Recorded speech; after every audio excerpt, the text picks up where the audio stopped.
Hey guys, welcome to the Raw Barbell Club podcast. I am one of your hosts, Andy. We have Luke and Ash, your other Raw Barbell coaches, on the line. And today we have another special guest. Luke, can you do the introductions? Yeah, awesome. Good to see you guys again. And today we've got Colm Woulfe all the way from New Zealand, a friend of mine, and probably the strongest person ever to come out of the Southern Hemisphere at least, and world's strongest man competitor. So thanks for coming on, Colm. No, thanks for having me. Good to meet you guys. Yeah, awesome.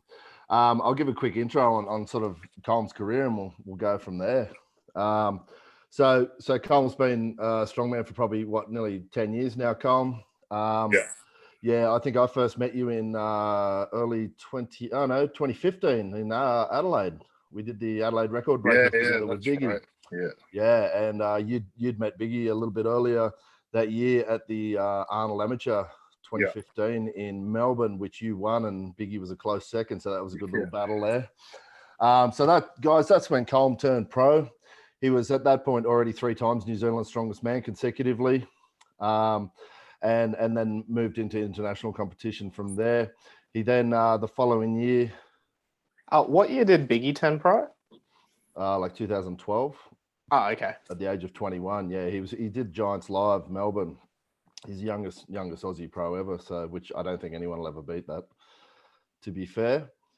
So then the following year, Colm and I did our 2016. We did our first pro show together, which was a 2016 Arnold in Melbourne, and then Colm performed really well there. I had a bit of a shitter, but Colm performed really well there. Pulled, I think, from memory, a 390 deadlift, which really impressed the pants off Colin Bryce, and secured his invite to World's Strongest Man. So Colm went off to World's Strongest Man 2016, 2017. Both years were in Botswana, and turned in some really strong performances there in some pretty rough conditions. And since then, it's gone from strength to strength. I think we competed at the New Zealand show, me, you, and Rongo, the pro show in 2018. Yep. And that was, I think, when you first had your first real sort of bad injury. You tore your tricep off there on the log lift. Yep. Ow. Yeah, still managed to flog me and Rongo into the ground, so that was just great. And then so 2019 you spent injured, and then you've made a recent big comeback. You put in a solid second place performance last year at New Zealand's Strongest Man despite lockdown, and you've turned in some really big powerlifting totals really recently. So guys, that's Colm Woulfe. He's unbelievably strong, really intelligent, lovely guy. And a good friend of mine. So let's kick it off. Who wants to go first? I'd like to point out for the folks at home, most people are used to having Luke being the biggest person on the podcast. Colm is easily twice as wide as Yeah, Colm's a massive dude. he is a muscular man. Dude, congratulations on that 400 deadlift. It looked easy. That was unreal. Yeah, I was happy with that. That was. How did it feel? What did the prep look like leading up to that? So I had come off the back of, I had 2 comps kind of back to back in 2 weeks earlier in the year, and then it was I think we had 10 weeks to the powerlifting one.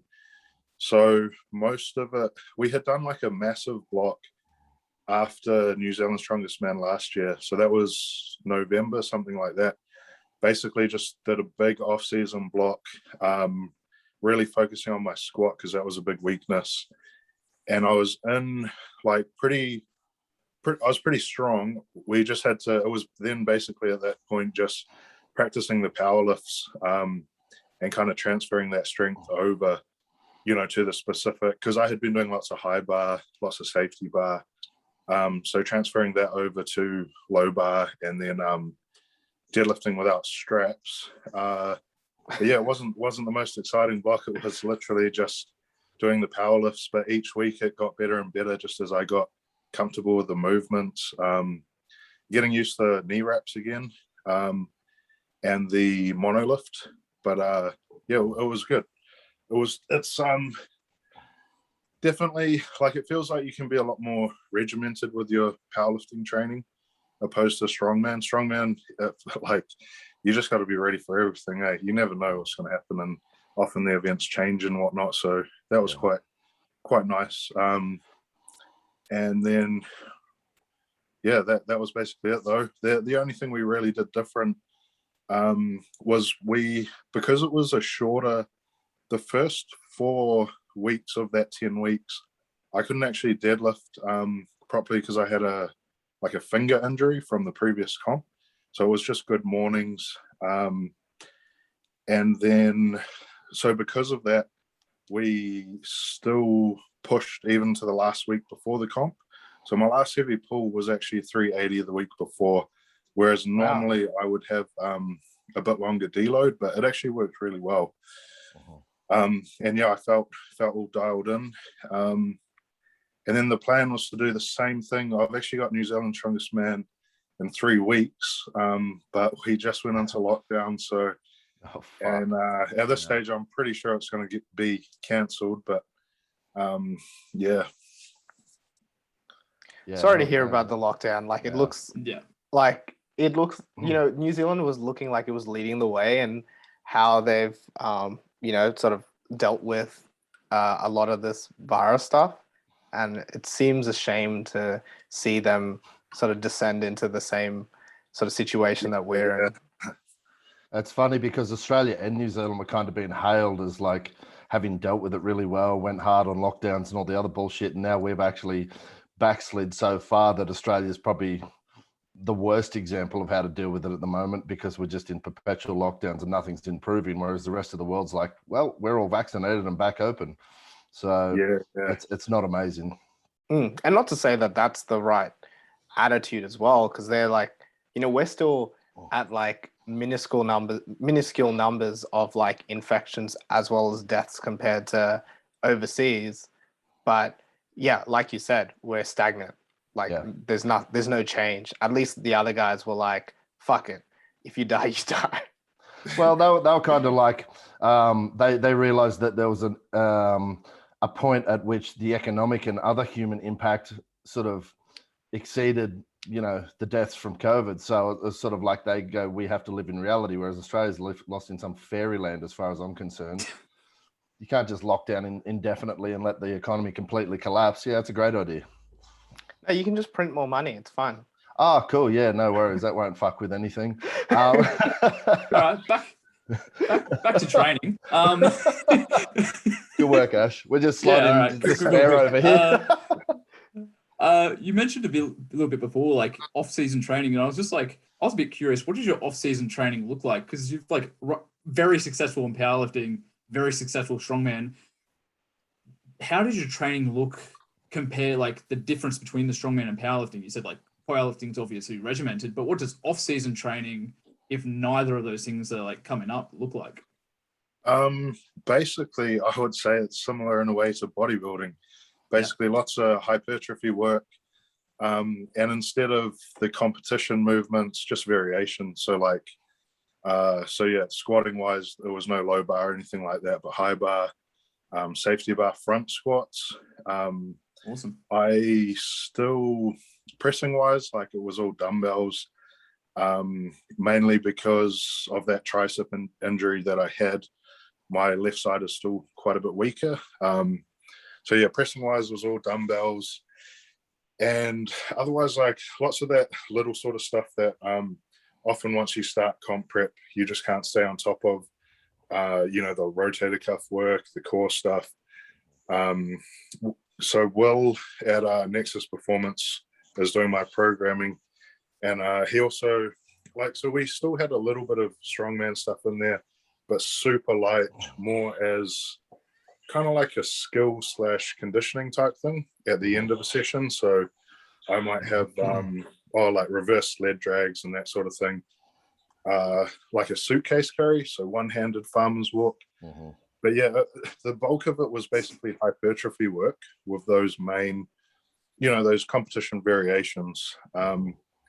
I wasn't doing any log at the time because I didn't have the log up here, but otherwise it would have been like a strict log instead of, a push press, something like that. But yeah, ultimately, pretty much hypertrophy training. And then nutrition wise, it was, trying to recomp as well. So, cool. Whereas leading into comps, it's always kind of calorie surplus. being a nice super heavyweight athlete, not having to worry about weight class or making weight. So then in the Super off heavyweight. season, it's just trying not to get too fat, basically. Yeah. How heavy were you when you pulled the 400? Oh, you still there? Yep. Oh yeah. How Yeah. heavy were you when you did you powerlift, like that big deadlift? I was 168. I weighed in for that comp. Oh, okay, so a lot lighter than when you're doing strongman. Yeah. You're like 176, right?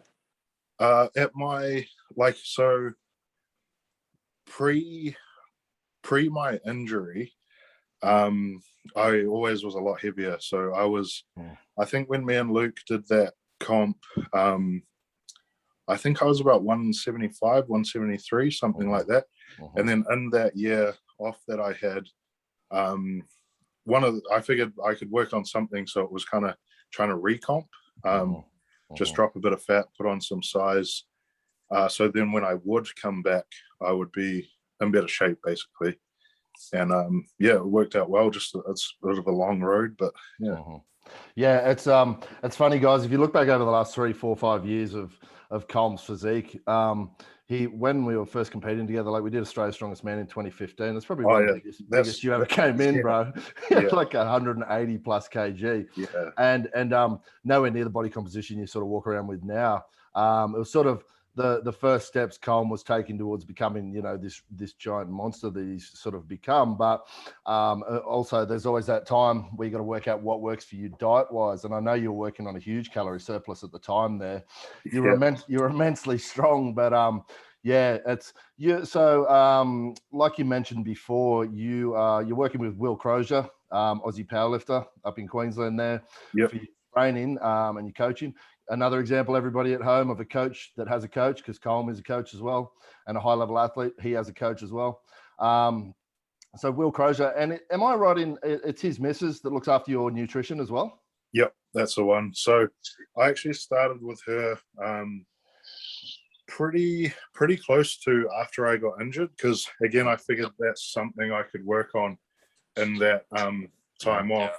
Right. And so I was working with her throughout that whole year. And I had kind of spoken to Will a little bit and had always planned to, but just because of money reasons, basically, I was just trying to get more work under my belt. And then, the time was right. So went along with it. And it's actually been really good, because just like you were saying before, coach having a coach. Yeah. Like often, like I felt for years, like I know how you should train, but I never, as soon as, once stuff's feeling good and the ego gets involved, I just could not hold. Goddamn New Zealand Wi-Fi. Like the fact that it was someone else telling me what to do, I stuck to it, which was great. Yeah, it's like we just got, we had Alana on last week, and obviously my coach, and it was something that I always struggled with. And it's funny, we're all guilty of it, especially the ego part, because we do this shit because we love lifting strong, right? So when it feels like we can lift something big, like, fuck, it's hard to stop yourself. So that's why it's important to be accountable to, or, answerable to somebody else. But I think Will and his missus, it's been a great, I can't remember her name. Sorry. Mickey. Yeah, cool. That's been a great decision, because you look fantastic these days, man. You're between 165, 170. He's walking around at 6'5", 170 kg with visible abs. And Colm does a bit of acting work as well. A lot of people might remember him from the Aldi ad. He's done some television series in New Zealand. So there's an aesthetic required there, but he also looks fantastic as an athlete, which is really what you need to be able to do in strongman as well, is sell that whole package. Yeah. Funny you should say that. That was another sort of part of the reason with that year off. I figured, with strongman now, a lot of it is, I suppose it always has been, but now more than ever because of social media. Like you're often told, you got to market yourself, you got to have a big following. Yeah. And the reality is, if you're big and fat, like say the physique I had at Australia's Strongest Man, that was obviously when I was at my very biggest, over 180. People just don't want to look like that. You wouldn't want to be honest, I didn't want to look like that, but I got a bit carried away. But it's to sell. Essentially, they're trying to. The big strongman shows are all TV shows. Yeah. They're trying to sell a product. Yep. As long as you don't look like a fat slob, you're more marketable. So that was something the acting thing and trying to look a bit better go hand in hand because they play off of each other. The more acting stuff you can do, the more your profile is going to go up. Yep. And it's just about getting those opportunities. Yeah, it is. And it's sort of, you were one of the reasons that sort of inspired me to start taking some of the acting opportunities once they came in my direction as well. I haven't done too many of them. Andy does a little bit as well. And it's funny, once I sort of like, Colm was saying yes to these opportunities and one came across me. I'm like, fuck, why not? Like, this is crazy not to take these opportunities, especially you and I, Colm, and Biggie, funnily enough, on a film set right now as we speak. Doing that. There's an Aussie movie that he's currently filming. I was just having a chat to him before.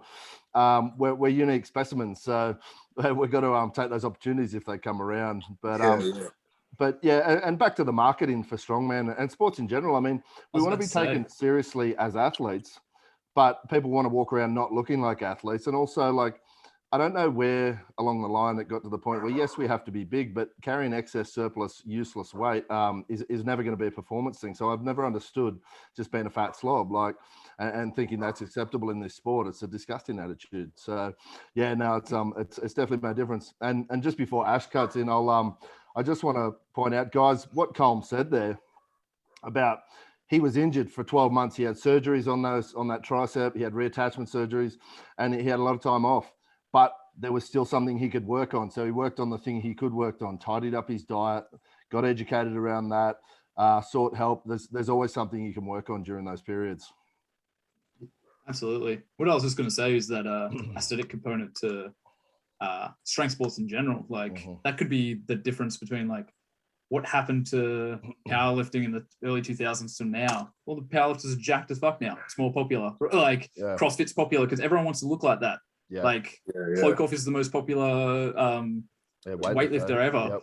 He got silver at Worlds. Like he's decorated. He's amazing. But like he was never the creme de la creme. No. It's like, no, he marketed himself. He was jacked and shredded. That's why you know who Cloak-Off is. Yeah, that's how he wound up on the cover of things like Men's Health, and the whole world knows who he is. 100%. Yeah.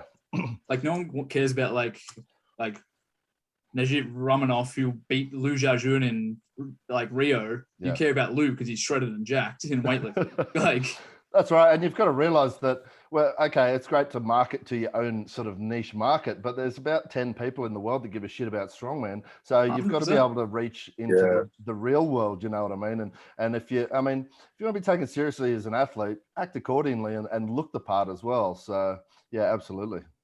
It looks like there's a general trend on the highest of, like, we could probably say that like World's Strongest Man and Arnold Ohio are probably like the biggest platforms for a strongman, right?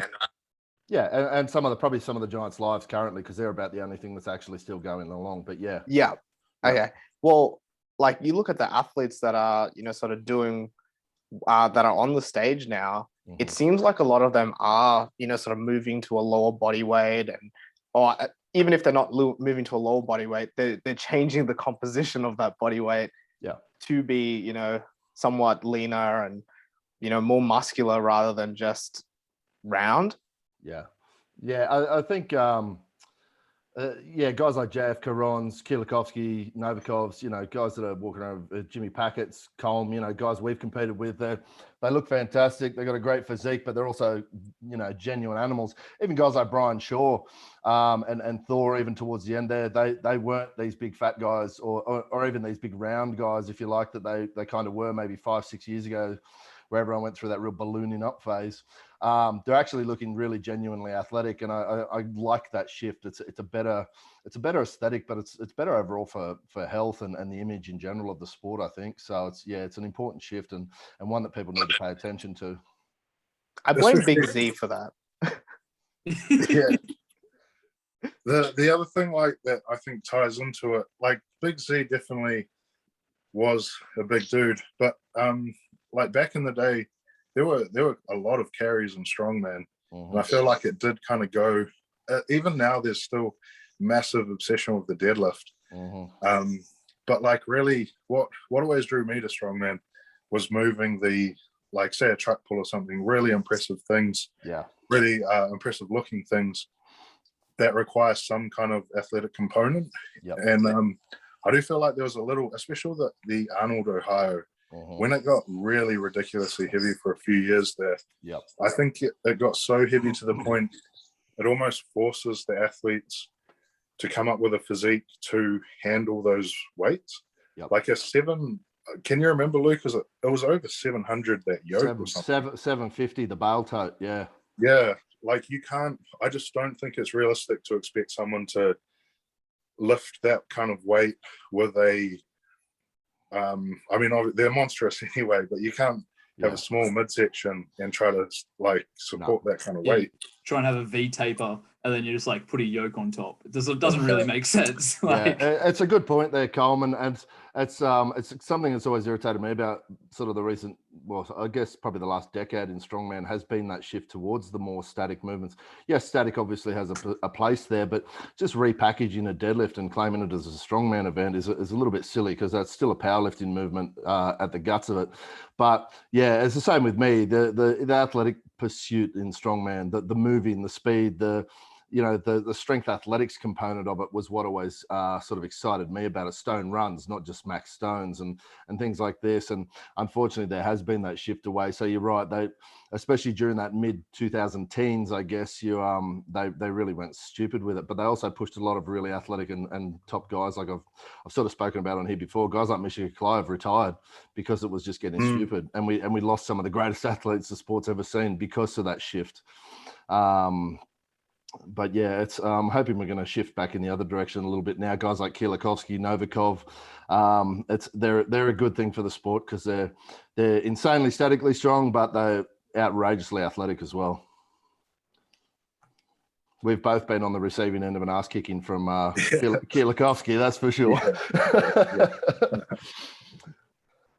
Why do you think the drift towards this heavier Arnold series has even happened? Like, is it just people looking for monsters going along the way of, like, I guess how the Arnold bodybuilding went, where they're just like, oh, let's just try and find the biggest, craziest looking physiques? Yeah, I'm not like, when they're like, to me, I felt like it was a drive just for, they just wanted to keep pushing the records up every year. That was my answer too. Yeah, but you know what it was like even at the Australian Arnold. They always wanted to have a static record broken. So Arnold could be there in person, Tony could be there, Arnold, whatever. Like it was always, let's break a max deadlift and let's break a max log. So there was always this push to have these bigger single lifts, you know what I mean? And it just got to the point where people couldn't keep it up, eh? Everyone just started breaking. Like what's his name? Vitaldis Slalis? He was one of the a top guy, second at World's Strongest Man, won the Arnold. His hips and lower back are like still out of place from that yoke. He's never been the same since. He basically retired 2 years later from injury. Like looking back, it's pretty obvious, really, isn't it? It was just and plus you allowing the straps on the frame carry allowed them to just do like ridiculously heavy weights. And it's not like, I mean, me as a spectator, it's not that interesting to see someone stumble forward for, it's not even 10 meters, it's like 7 meters. I think it's 7.5 or something, But it seems like to me, plus I think, like, to me, it really sort of peaked with Eddie, because as soon as he retired, he was obviously very, very statically strong. He was, I think he was pretty good at the others events as well, for sure. But obviously that was his strong point. Being English, they marketed it and they wanted him to win. That's just the truth of it. Yeah. Once he retired, the very next year, you look at the events at World's Strongest Man, it's They very shifted, different. didn't they? Yeah, it's funny point you make there, because we've discussed that before. I say it all the time because I just don't care. They definitely played that towards Eddie's favourites. Oh yeah, 100%. Favour that year. Anybody who's not an idiot knows that.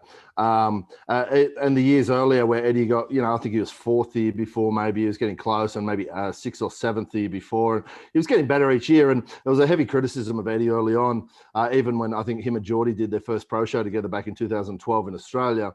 Eddie was woeful at the fucking moving events. Like, he could barely carry a keg. But then fast forward, he certainly worked on those. But as you know, Colm, he was notorious for he'd do either the log or the deadlift at the start of a comp, and then he'd just withdraw straight after with a feigned injury, because then there was yokes and truck pulls and things like that. And if he wasn't, if he didn't like the events, he'd just withdraw, and he rarely actually completed a comp. I mean, everybody loves to look back with rose-colored glasses, and all they think is that deadlift. But there was a certain shift that year. And for everyone at home, please understand, World's Strongest Man is first and foremost a television show, and the primary market for it and the owners of the show are based in the UK, and then the secondary market is the US. So when somebody from the Eastern Bloc wins, it doesn't look that good for them back home. They always want their hometown heroes to win. So please be aware that there's always going to be some doctrine involved in how things work, whether they favor the events or whether they, it's a lot of shit goes on behind the scenes, sadly. But I digress. I'm seeing a bit of a shift back towards some moving events now. Obviously, they still had the deadlifting the other day, but it's the best overall athletes are winning again. Guys like Evan Singleton, who statically strong, but a very good mover. He did his first pro show with me in South Africa in 2018, and he was blisteringly fast, a very athletic guy. So it's good to see him. Guys like him, Novikov, Adam Bishop, those guys that are the fast, quick guys are sort of are coming back to the fore again as athletes. Mm. The only real big guy is Gavin Bilton, but otherwise it's Bibby, eh? Yeah. And yeah, Bibby's like another example. He is pretty athletic, but like they're always pushing him. They just essentially want him for records. Yeah, ridiculously strong. Well, they're bringing him as a guest lifter in a couple of weeks to Europe's Strongest Man to try for the log record. Now they did the Axel one a couple of weeks ago, but because he has no business being at Europe's Strongest Man. Last time I checked, Africa's not in Europe, and but they're bringing him in as a guest attempt on the log record. Like they're always bashing that fucking thing, but they've wanted to break that record for a long time though. Yeah, but I can't see it happening, to be fair. A lot of people have had a dig at that. Big Z set the bar high, mate. And the thing, when Z hit that 228, is it that Z did? Yeah. Wasn't that at the Arnold in Brazil? It was, yeah. Like after doing a comp the week before or 2 weeks before or something like that. It was not ideal conditions. Yeah. I think we can all agree that Big Z is just like a different animal. Yeah. Yeah, especially when it comes to that sort of stuff. He's just so wide. Like, not only like this way, but like forward and back. Like when you see him from the side, you're like, why is your back so big? Like it's like the second person's like piggybacking behind him and under his shirt. He was just so big. Yeah. Do you remember 2016 Arnold Colm, where we competed with Z, and he tore his erectors at the Arnold, Ohio the week before. Yeah, that's his right. back was fucked. He still came out and pulled 900 pounds. I'm just like, whatever, man. Fuck. What do you do against that? Yeah, he was a freak for sure. He still did like a 200 log the other day or something. Yeah. Yeah. Oh, man, I'd love to hit that one day. That's I'm like, cool. There's a life goal I want to hit. He's doing it. Come back at about 75%. It's like far out, man. Going back to your log. What part of the log did you tear your tricep on? Was it the press or cleaning it up? On the press. Actually, how it felt was, have you seen the video of me dropping the log on my head? Yes. No? There's a video of it? Yeah, 2018 Arnold, I think, wasn't it? I shall find it. Or 2017. It was posted recently by somebody. But basically, so it was a different comp. That time I dropped it on my head, but this time I felt it starting to go behind my head. I think it was still far away, but I really did not want to drop it on myself again. So it felt like I used a lot of tricep, like a elbow extension motion.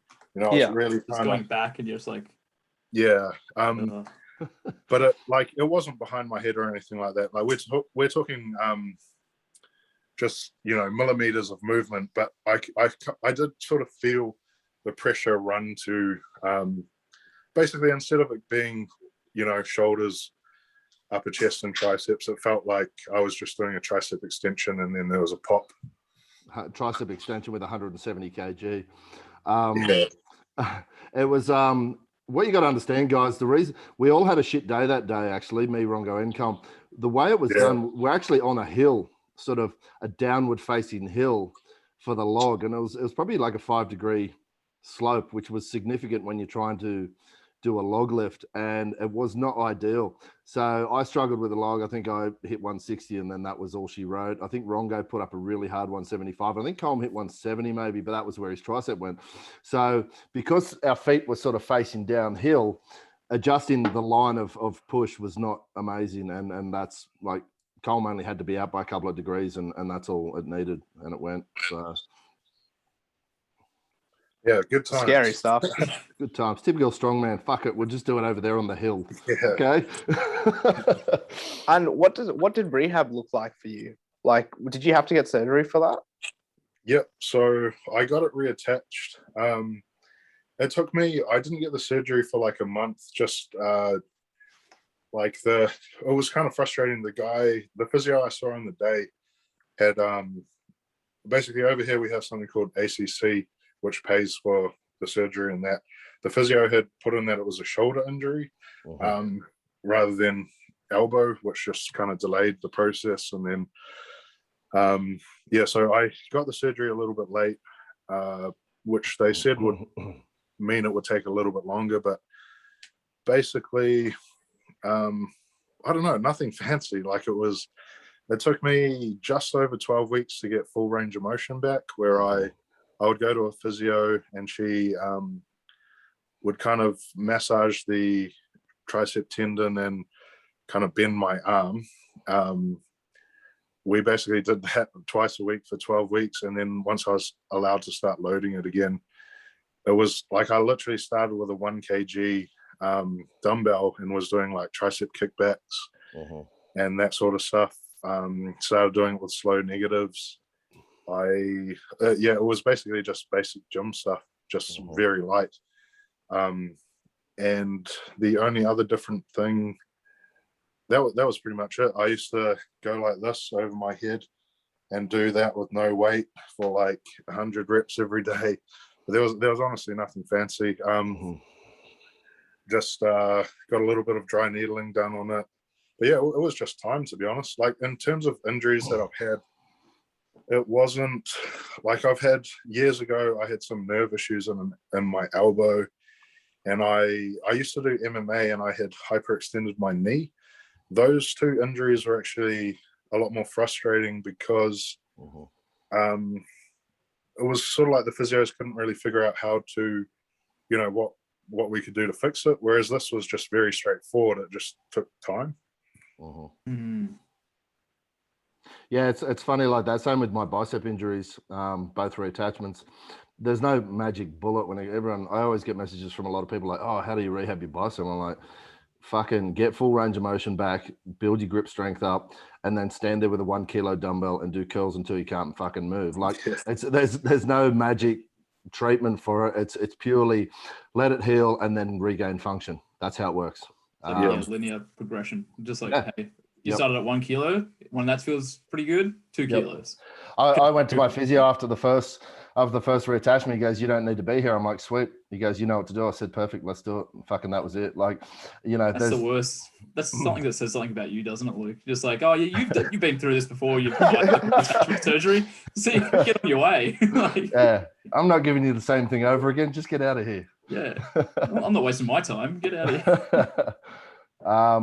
Colm, tell us, let's go back. We've probably fucking jumped over it a bit here. Let's go back and just run us through how you got into Strongman originally.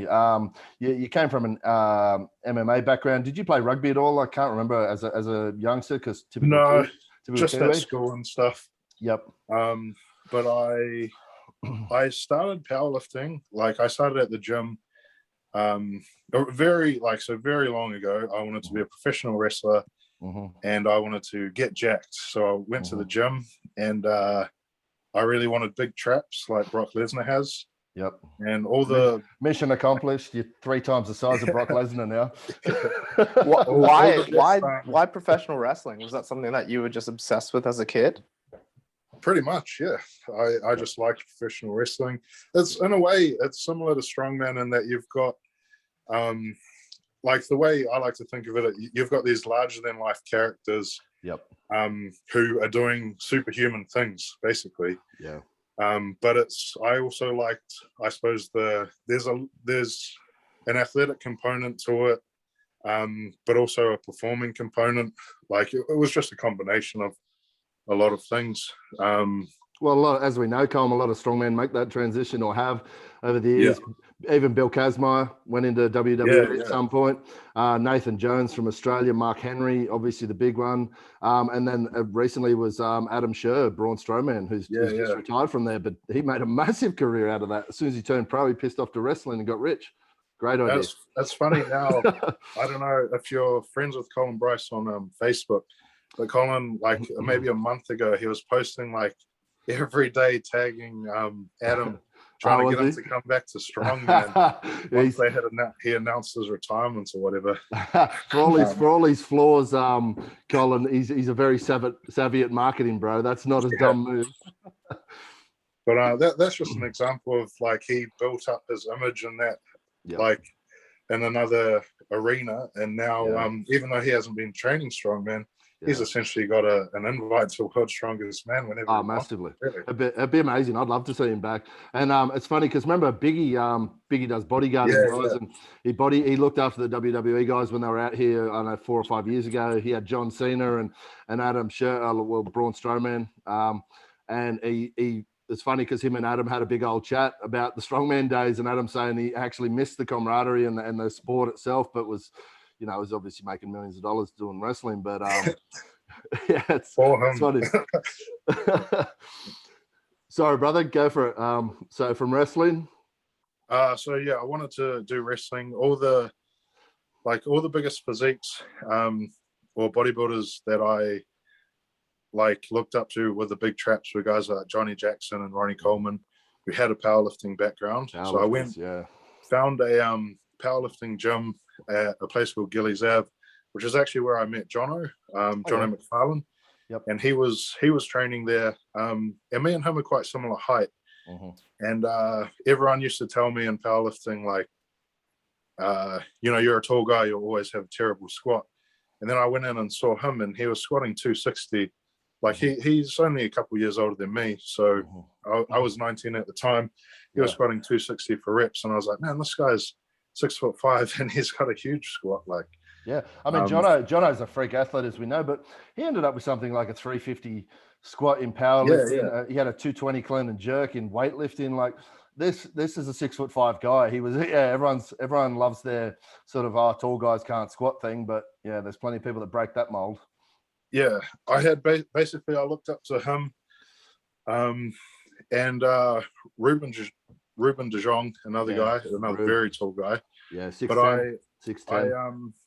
And Reuben was doing. I liked that he had done strongman and powerlifting, and then at the time he was doing MMA, and I just wanted to do MMA, and then I got into MMA and was training at the same gym that he was, and then he introduced me to the guy who runs New Zealand's Strongest Man, who's now passed away.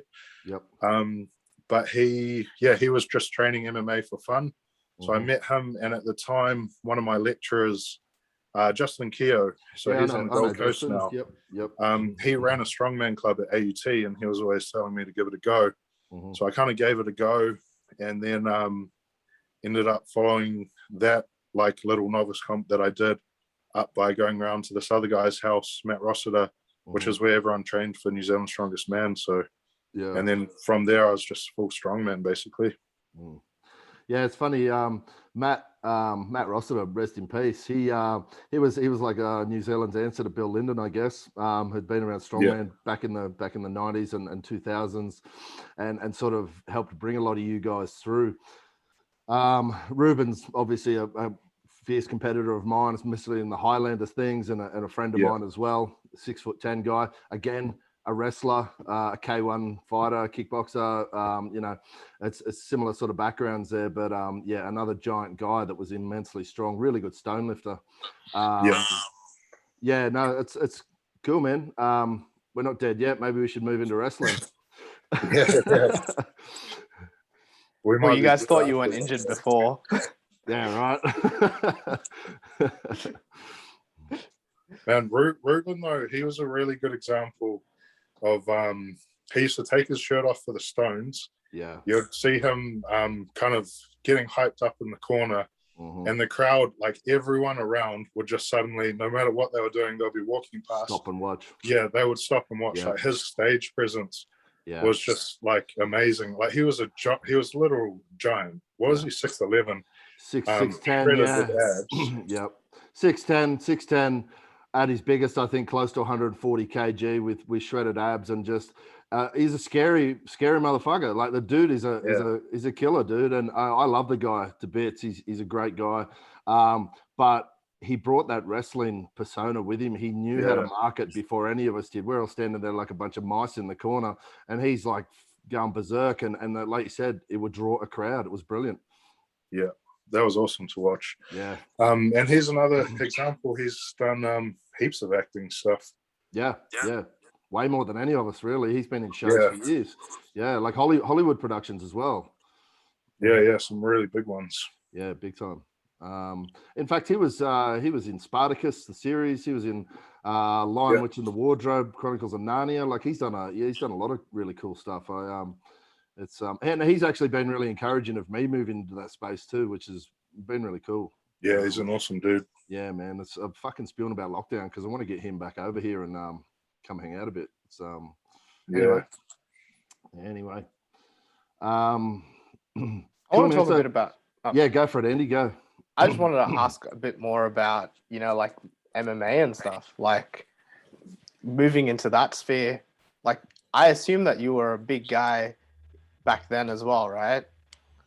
I was the same height I am now. I think I was maybe 110.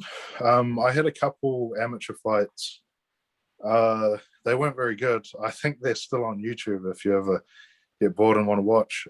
Yeah, I definitely want to watch them now. I think I was like 110 and maybe 120, something like that. Yeah, Colm wasn't this fucking monster always. He was like this like sexy fucking shredded poly dude at like 110. It was awesome. Yeah, bit of a change. He's still sexy to me, Colm. Stop it. Yeah, it's funny, isn't it? Like a lot of these combat sports and stuff that lead into strongman. I guess a lot of the attitude and drive behind the reasons of wanting to do these primal things is similar. I mean, obviously, Colm, even Jay Tahuna, coming across, wanting to do strongman, enjoying strongman. It's quite a common thing, to be fair. The expressions of athleticism, right? It's right. Like, yeah. It's just different components. You're like, you're big, strong dudes. Want to when you're good at something, you naturally want to do more of it, and these are just avenues of expressing that athleticism and just like it makes sense. Absolutely. Yeah, they've definitely got high. I think those three, like strongman, professional wrestling, and MMA. There's definitely some attributes that are like certain personality traits, I guess, that all three would draw people to. Yeah, like a triple Venn diagram where they they all cross over in the middle with like the sort of exhibition nature of the sport, but then separate in different places where for example, professional wrestling is more so about the athleticism and the story, whereas like strongman is a little bit more about, you know, the actual feats of strength, and then you know. Yeah, absolutely. Fighting the primal animal instinct in you that crosses over as well, I guess. Colm, tell us about World's Strongest Man, your experience with Worlds. You were in Botswana 2016, 2017 against some, your heat was insane, actually. I think 2016 with Belsac. Was it Tom Stoltman then as well, and JF Caron? Yep. Yeah, you had a hefty fucking heat, bro. Yeah. Yeah, it was pretty crazy. Both, like the first year, both years were a really good experience. The first year, what really screwed me up was I got pretty sick just getting over there. And so I started feeling better towards the end of the comp, which was a nice way to finish. But the way they had stacked the group, again, I think it was a bit of a TV decision. They wanted a group of giants, essentially. So everyone in my group, that first year, I think I was the shortest guy in the group. Like there was Johnny Hansen from Sweden, Thor, Derek DeVaughn, and the big American lad. Yep, Terry Hollins, and maybe there was someone else, but I forget. But because like I tend to be quite well-rounded in strongman, and because all of us, like in that group, being tall guys, you know, everyone's kind of good at the tall man events. So Fingal Fingers, keg toss, what other events do we have? The loading race, but car deadlift that year as well, I think. Yep, car deadlift. Yep. Stones. But that's the thing about World's Strongest Man. So there's 5 different heats, and each group is competing just against the people in their heat. So because we were all the tall guys, our keg toss for height, like our first height that they made us go in at would have won one of the other groups that had a bunch of shorter guys in it. So it kind of skews the results in a way. Yep. Whereas if you had all 30 guys competing against each other, our group would have all been near the top, if that makes sense. Yeah, it's always been a criticism of the heat system, because they design it, like you said, for television. The heats are never even. You could have, you know, 2 of the heats could make up the top 10 if you really were serious about it, and the other, you know, 15, 20 guys shouldn't even be there. But I think the only year they did away with the heat system in recent memory since the heat system was 2004 in the Bahamas, and they just had something like 11 or 15 events during the heat rounds that everybody just worked through. Everybody did all the events instead of it, like in this heat we have squats and in this heat we have deadlifts. I mean, it's not really an even playing field as far as testing abilities, is it? It's like, because to me as an athlete, I don't like it. And as a spectator, like, I think what frustrates me about it being a TV show is that they're always catering to the casuals, I suppose. So because I'm more of a strongman fan and I know how it works, I don't want to see that. But I can understand maybe like I'm assuming the casual fan, they just want to see variety. That's what I'm guessing. But the impression that I got when I was over there, and especially talking with the other guys as well, was that it's not going to change. The casual fan is always going to be their target. You know, those guys over those families over Christmas when it airs in the UK. So that's who they are they want to get as many of those people to watch it as possible. So that's why we've got that. That was the second year I went was the first year they ever had the last man standing stones. And I can remember in the athlete meeting, everyone was just like, what is, because it just said last man standing. They didn't explain it. And eventually, like, Colin was like, he'll keep delaying it. Like, oh, we're sorting it out. And eventually he told everyone. And the veterans, so guys like Shaw, Lawrence, all those guys, the veterans, they have a good voice. Like, they speak up for the athletes. Yeah. Obviously, I wasn't going to say anything being a new guy. But yeah, they were like, just because like Colin and other organizers were trying to, come up with these reasons for why they're doing it. And I think Loz was just like, man, just tell us, like, we know it's because it's going to make for better drama and TV, isn't it? And then Colin was just like, yes, it is. Yeah. It was like, okay, just be honest with us. Just like, yeah, exactly. just tell us, like, we're all men here. We know, like, we came here to put on a show. Just be honest with us. Yeah. Are you guys familiar with what happened with the last man standing stones? What the concept was? I would love to go through that, but can you quickly just explain the heat system as well? So it's like, back when I did it, there was 30 guys. I believe now it's 25. Yeah, that's correct. Each one is divided up. Back when I did it, each one was in a group of 6, and the top 2 people from each group. So you'd do a series of 6 events. The top 2 at the end would go through to the finals, which was held 3 or 4 days later. So that would be a top 10, and then the winner is the world's strongest man. Yeah. Cool. So it's almost like a martial arts tournament. Yeah, it's done like a tournament. Each heat has different events. Yeah. That's always been the criticism. It makes a lot of sense actually with it's a TV show, because it's like you can control the narrative, right? You can control what you show, who does what. You can just funnel one guy straight to the top if you want to. Really, give them every event they like. You're right there, Ash. Because, well, yeah, don't get me started on that. But I'll be here for days ragging on it.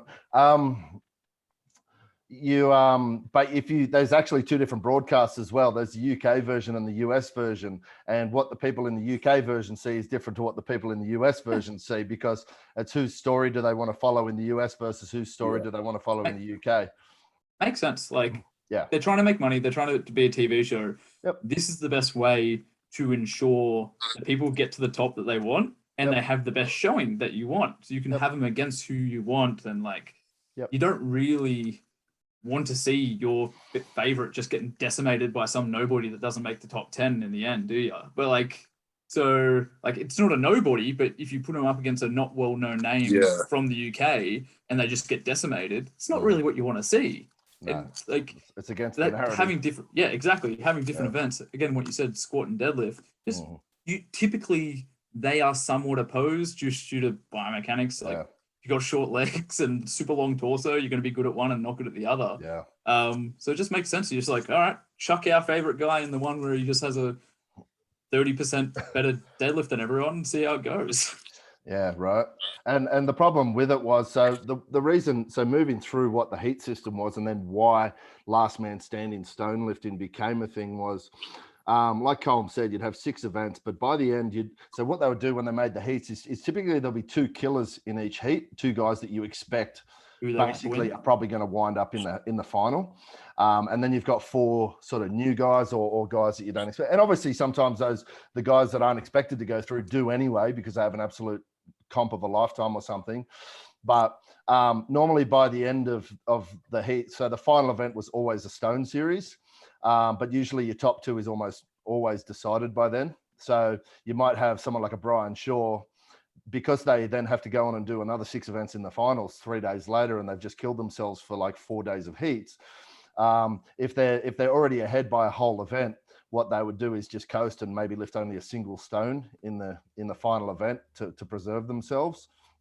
But that doesn't make very exciting television viewing, does it? When the world's strongest man walks out and just lifts a single stone and everyone's like, well, fuck, that's all he needed, because even if he comes last in this event, he's already through. So Colin devised the last man standing stone system. Do you want to take it from here, Colm, and explain how that works? Because, man, you were in one hell of a fucking heat that year for that stone series. One of my favorite world's strongest man. Despite not liking the system, it was one of my favorite fucking... good to watch, right? Oh, brilliant. It was great that year, that heat with Colm. It was nasty. Basically, so the way it was, just based on points, the top 2 go through. Yep. Once they did it this way, the top 1 was guaranteed to go through, but the rest of the people would go into last man standing, which is passing a stone back and forth. So the year I did it, I think it was 160. But you pass, so sixth place was not in it. So it would be fifth place versus fourth. The fifth place person would have to start it. So it would mean they would do an extra rep, but they would keep going until one couldn't load it over the bar to the other person. And then they would be eliminated. And then it kept going until it was top. So top two, the guy in third would come in after. And then once one of them dropped out, the guy in second would come in. And whoever won this last man standing event, no matter how many points they had, would also go into the finals, which is why it was so controversial, because in theory, you could be in fifth place, behind by an enormous amount of points, and then beat the guy because Stones, let's say it's Tom Stoltman and he's ridiculous at stones. He could just keep lifting the stone forever, essentially, until he walks in and gets into the finals that way. So, well, Colm, we saw that 2 years ago with Novikov and what's his name? Big Country Bloody Berserker, the Texas bloke. Trey Mitchell. Yeah, Trey Mitchell, that's it. And so in that instance, Novikov was in second place over all guys, but he was actually ahead by 7 points. Now, in an event, there's only 6 points available. So he was technically out of reach if they had just gone through. And Trey Mitchell, I think, had come in third, but he ended up beating Novikov by 1 rep on the last man standing stone. And Novikov, who was already ahead by over a full event, ends up not making it through to the finals. It was not a popular decision, and it was not a fair decision, if you ask me, because Novikov had already earned the right to go through, and Trey Mitchell got the luckiest break of his fucking life. It's kind of the same situation as the... Sorry, Colm, I interrupted you. No, I just said that's drama. That's right. Yeah. It's and drama, but it makes the other events redundant, right?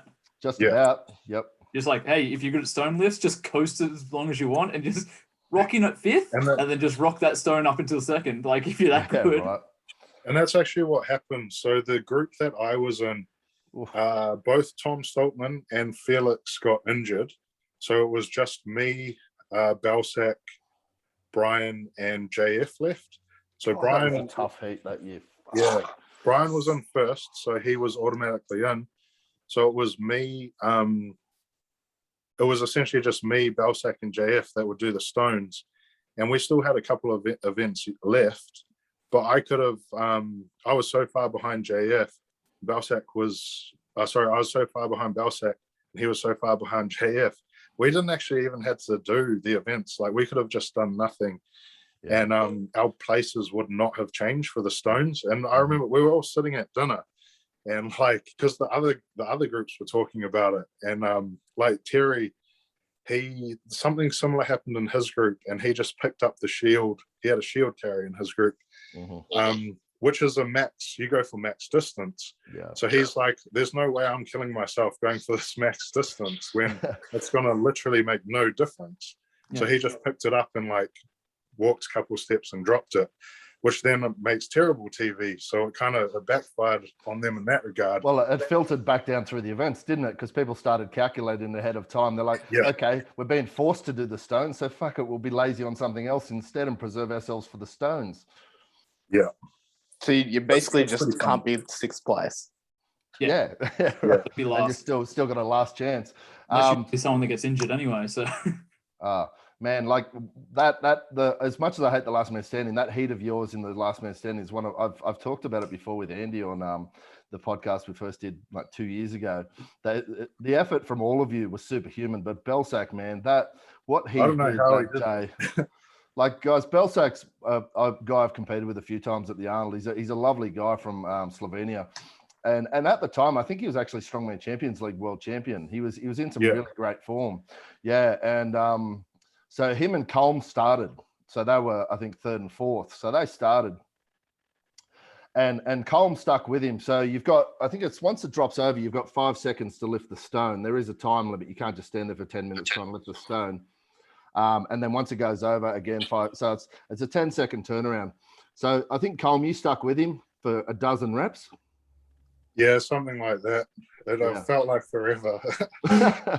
So, guys, a dozen reps with 160 stone and is fucking outrageous after 3 days of competing for any standard.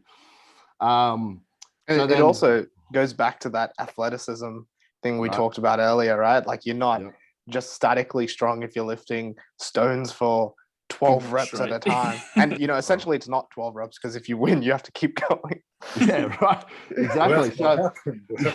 That's what happened. So Colm bowed out at 12 reps, which was phenomenal. They're in 40-degree heat in the middle of Africa, by the way. And when you jump to the next person, that person steps straight in. They don't. Belsac doesn't get to sit down for 10 minutes and recover. He automatically has to go against a fresh athlete. So JF Caron steps in, and he keeps going. They managed to go for another dozen reps, I think, Colm.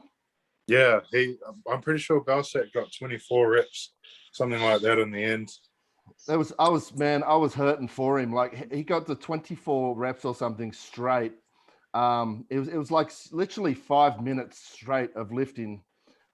Solid work every 10 seconds, Andy, of 160 kilo Atlas stone in 40-degree African heat. I mean, it was one of the most insane things I've ever seen in my life. And I've told Belsac in person, I said, bro, that was like when I saw him, I'm like, man, I know it sucked because you didn't make it through JFB, but I'm like, that was one of the craziest things I've ever seen in my life. He just turns around to me and goes, I don't think he was impressed till he goes, it wasn't crazy enough, was it? Because I didn't make it through the final. I'm like, for what it's worth, you've got my respect, dude.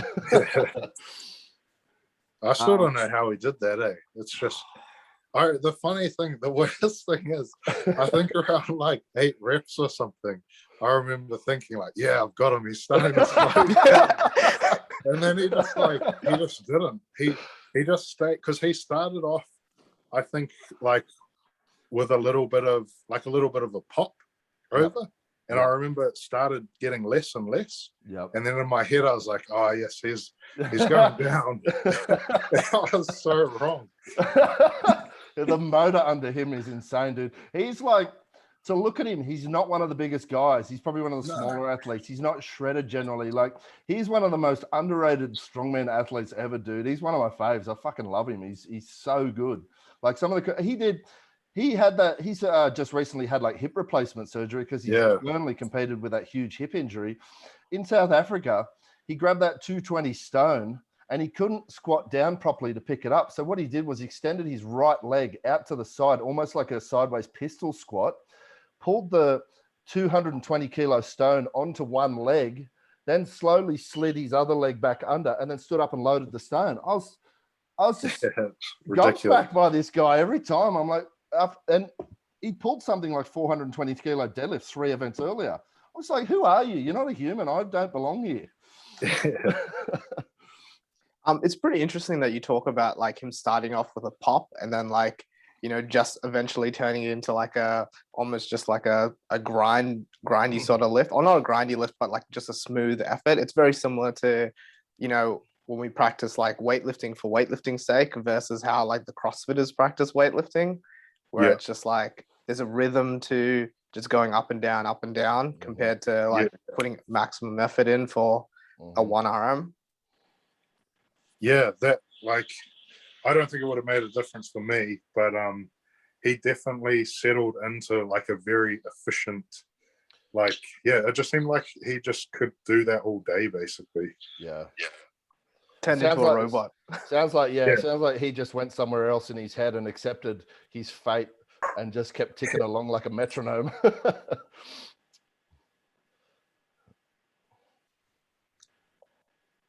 I think we lost Colm for a second. That's right. He's back. Is that my internet? Is that what's happening? Yeah, it's that quality Kiwi internet, brother. That makes sense.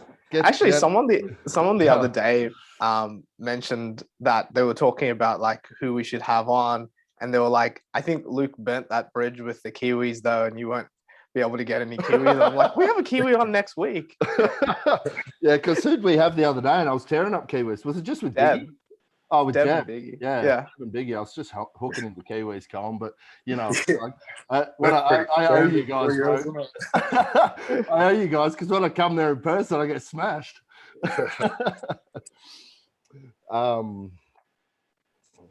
You spoke a bit about your squat being a weakness at the start of the episode, and I did want to ask you about that.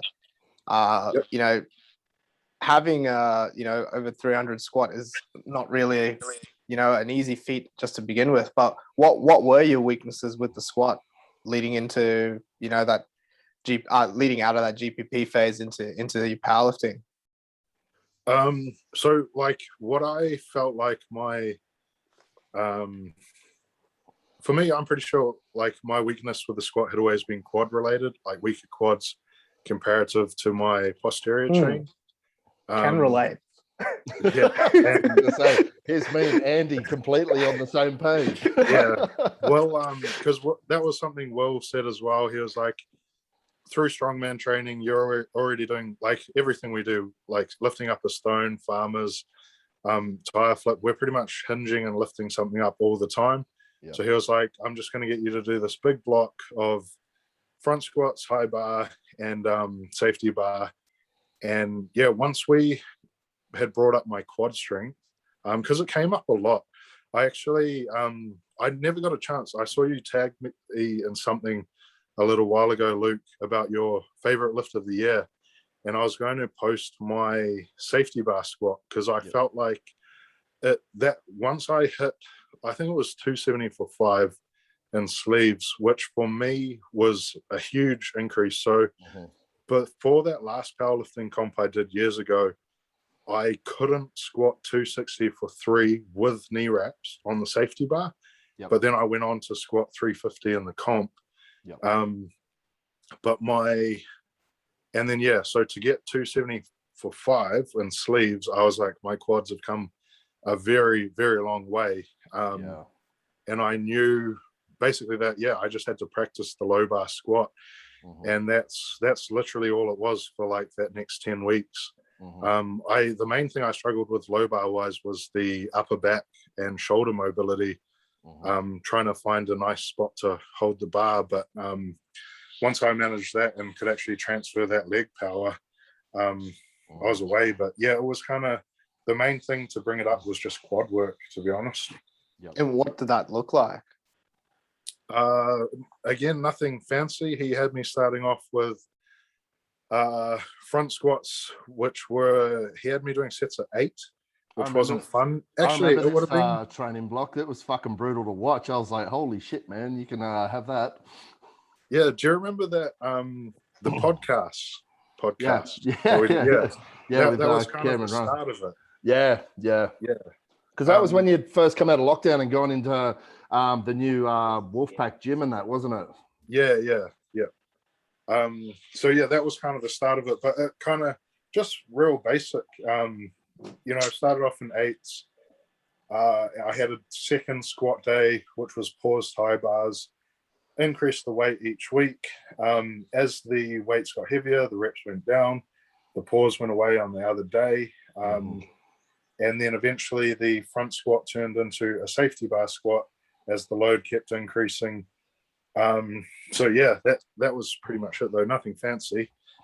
Yeah, a couple of deloads in there, but it was like a good maybe 16 weeks of it.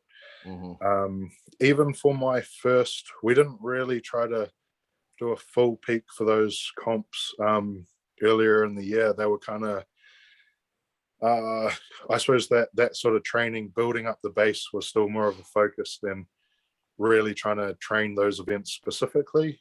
So we just kind of went more from the GPP phase straight into those comps with the goal was to do both the Wolfpack powerlifting and then the New Zealand Strongest Man, which were, the 2 big ones.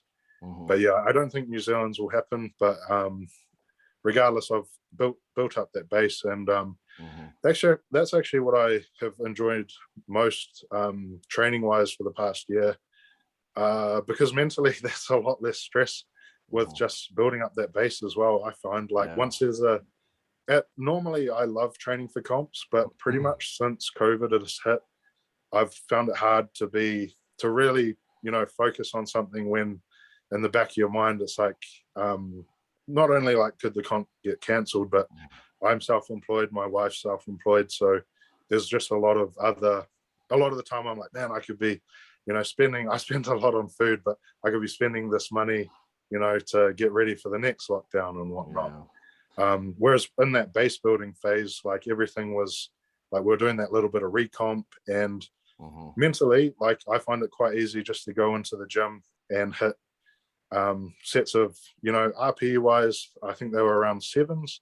So hitting sets of 7 on squats, opposed to trying to get my head in the zone to go in and deadlift 360 or more, like it's a lot easier for me personally anyway. Yeah. Well, just makes a lot of sense as well. It's like other stresses, COVID has been not great for that. Additional stress, additional fatigue that you don't really know. Top end strength really suffers from that, and getting into the zone where like it's just meat and potatoes work, right? Two times a week, 2 times a week frequency, just high like stimulus exercises. Like you're just trying to keep the fatigue low for the rest of the body, higher stimulus into the parts you want, and just go from there. That's like, it's really what you want. Because I was looking at like that as an off-season thing. That's like, it's perfect, right? Bodybuilding, get rid of all that like residual fatigue, get rid of the stress, just like get jacked and just feel good for a while, and then get back into it later. That's like basic periodization, right?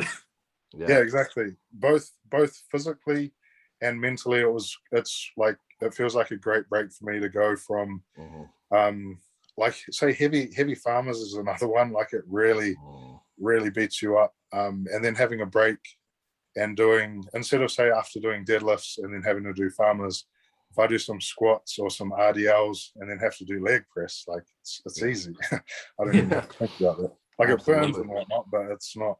It's different. Yeah. It's and it's funny because I think a lot of people think people at the elite level are doing something sort of different or magical or some sort of insanely complex bloody concepts. But, Colm here is one of the strongest people on the planet. He's super elite, been at that level for a long time, hitting insane numbers. And look what he's talking about. His off seasons look like very basic stuff, some linear progression in there, some, really easy periodization stuff, and just looking after the basics and building that base back up, which you can then rely back on that base because it's already there. You can fall back on it, you know what I mean? And then the other thing, I suppose the other thing that was different that I did implement, which they both, Will and Mickey, were always on to me about, is just daily walking. So I, like, Mickey wants me to hit 8,000 steps a day, which I don't normally, to be honest. I try to, but I get around 7,000. But whereas in the past, like, obviously I'll be on my feet when I'm training people at work and whatnot, but then I'll just come home and lie on the couch. But that just helped. It just helped, I suppose, because it was forcing me to do like a 4K walk every day. It helped aerobically, and I definitely felt it helps me recover between sets and between training sessions as well. Just general health and well-being, bro. Like, to break it down, like, so it's something I always want my people to do, and a lot of people are so lazy at it. I'm guilty of being lazy. I like going through the mountains and hiking and things like that. It's funny. People have often asked me, like, how's the additional cardio go with, it's like, why would having better cardiovascular health ever be a limit to performance as a strength athlete? I've never understood the concept of not doing cardio as a strength athlete. Yeah, I think the impression I always got was they took a few studies out of context on that. They used to call it interference phenomenon with training, both like a lot of aerobic training and muscle building stuff at the same time. And then those magazines picked it up and we're not talking about going and doing a fucking ultra marathon. We're talking about go walk 4Ks around your bloody block. Like, 100%. There's a big difference. It's blown out of proportion, especially like, there is interference if you could run like 5K, then you try for a max squat. Yeah, there's probably a bit of a difference there. But if you're a general person, you do a bit of a walk and you like, or a bit of a jog, and then you go to the gym and hit legs like later, you're going to be fine. Like, right. It's okay. Your heart and lungs are going to thank you for it. Yeah, it's just going to be beneficial more than anything. Just like, being healthier leads to better performance. Yeah, and then aesthetically, you're probably going to look better anyway, right? Like we were talking about, if it all comes full circle, it all adds into it. You want to be an athlete, act accordingly. It kind of like how we were saying with the rehab, it's ultimately it's the same thing. It just takes time. Like the actual process is simple. You just have to have the discipline to keep doing it over and over. Try not to let the ego get involved. Same with the rehab. Like if I was like, man, this 1 kg, I'm a big dude, I should be doing 20 kgs on my tricep extensions. Like it's going to ruin your rehab. But it's the same thing, just the load's different essentially. Yep. Always the same process, right? Just like Yeah, what you can do that makes sense, just a little bit at a time, indefinitely. Yep. Yeah. So the additional quad strength. So guys, Colm originally pulled his first 400 kilo deadlift at the Auckland Fit Expo comp in 2018. Am I right, Colm? Yep. Fuck, I've got a good memory, mate. So Coleman and another one of the other top Kiwi pro athletes is Matt Ragg, another monster, and a really big deadlifter as well. So they sort of led the charge there on the 400 kilo deadlifts in New Zealand. So they both first pulled that at that comp I just mentioned in 2018. It was a very much a strongman pull, straps, and all the rest. And your stance back then was wildly different to where it is now. Sort of like how mine has changed as well. We've both relearned how to deadlift. You're just sitting at a higher level than me. And yours was a very wide stance and very different to what you do now. And you look different as an athlete. So the additional quad strength that you've gained via that training block we just talked about and the ensuing training blocks. How did the 400 at the powerlifting meet? And I think you pulled 410 late last year as well. Is that right? In a strongman comp as well? Yeah, that was with a suit though. Okay.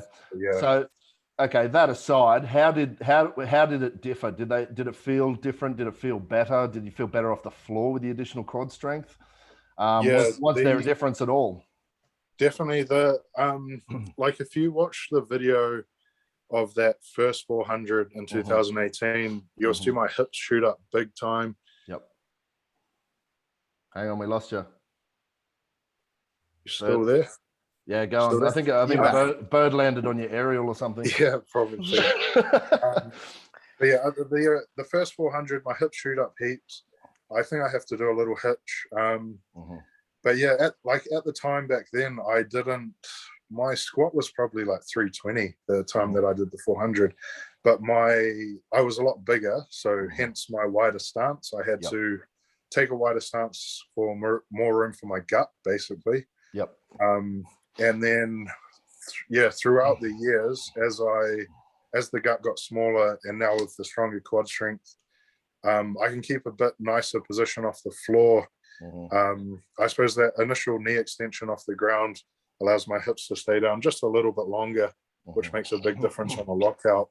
And like thinking when I look at Thor, I feel like he went through a similar process. So if you watch his first ever 1,000-pound pull, his hips shoot up like crazy. It is a very ugly deadlift. Yep. And then since working with Sebastian Oreb, his squat, like back then, I don't even know if he could squat 300. And he's since gone on to do 1,000 pounds. Yeah. And you can really see the difference in his pull. Like obviously the hips still shoot up, but it seems like he can keep them down just a little bit longer.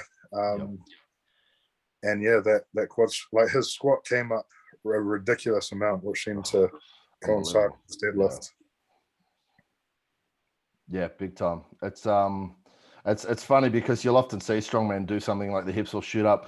Like you said earlier, because we do so much posterior stuff, and it was a criticism, not that I was pulling anywhere near what you guys are talking about at the time, but it was always a criticism of Alana. Like she criticized me, like she's like, there's way too much back there. Like my hips would shoot and we just pull it anyway because we have these outrageous posterior chains, but it's not the best, and it's certainly not going to lead to any progress. So same thing for me. We've brought my stance in, gotten my legs stronger, which we're still working on. And it's made a huge difference as you've seen, because you've seen where my deadlift was and where it's come to now. Yeah, for sure. And again, same as you, narrow a stance and getting a lot more out of my legs from the initial pull off the floor. And the hips are staying down a lot longer. It's I was curious sort of what the difference felt like for you having improved that leg strength so much. So that's really cool. Yeah, like feeling wise, I suppose it's more a mental confidence where I feel like I don't have to worry so much about pulling, and I can think more about driving into the floor.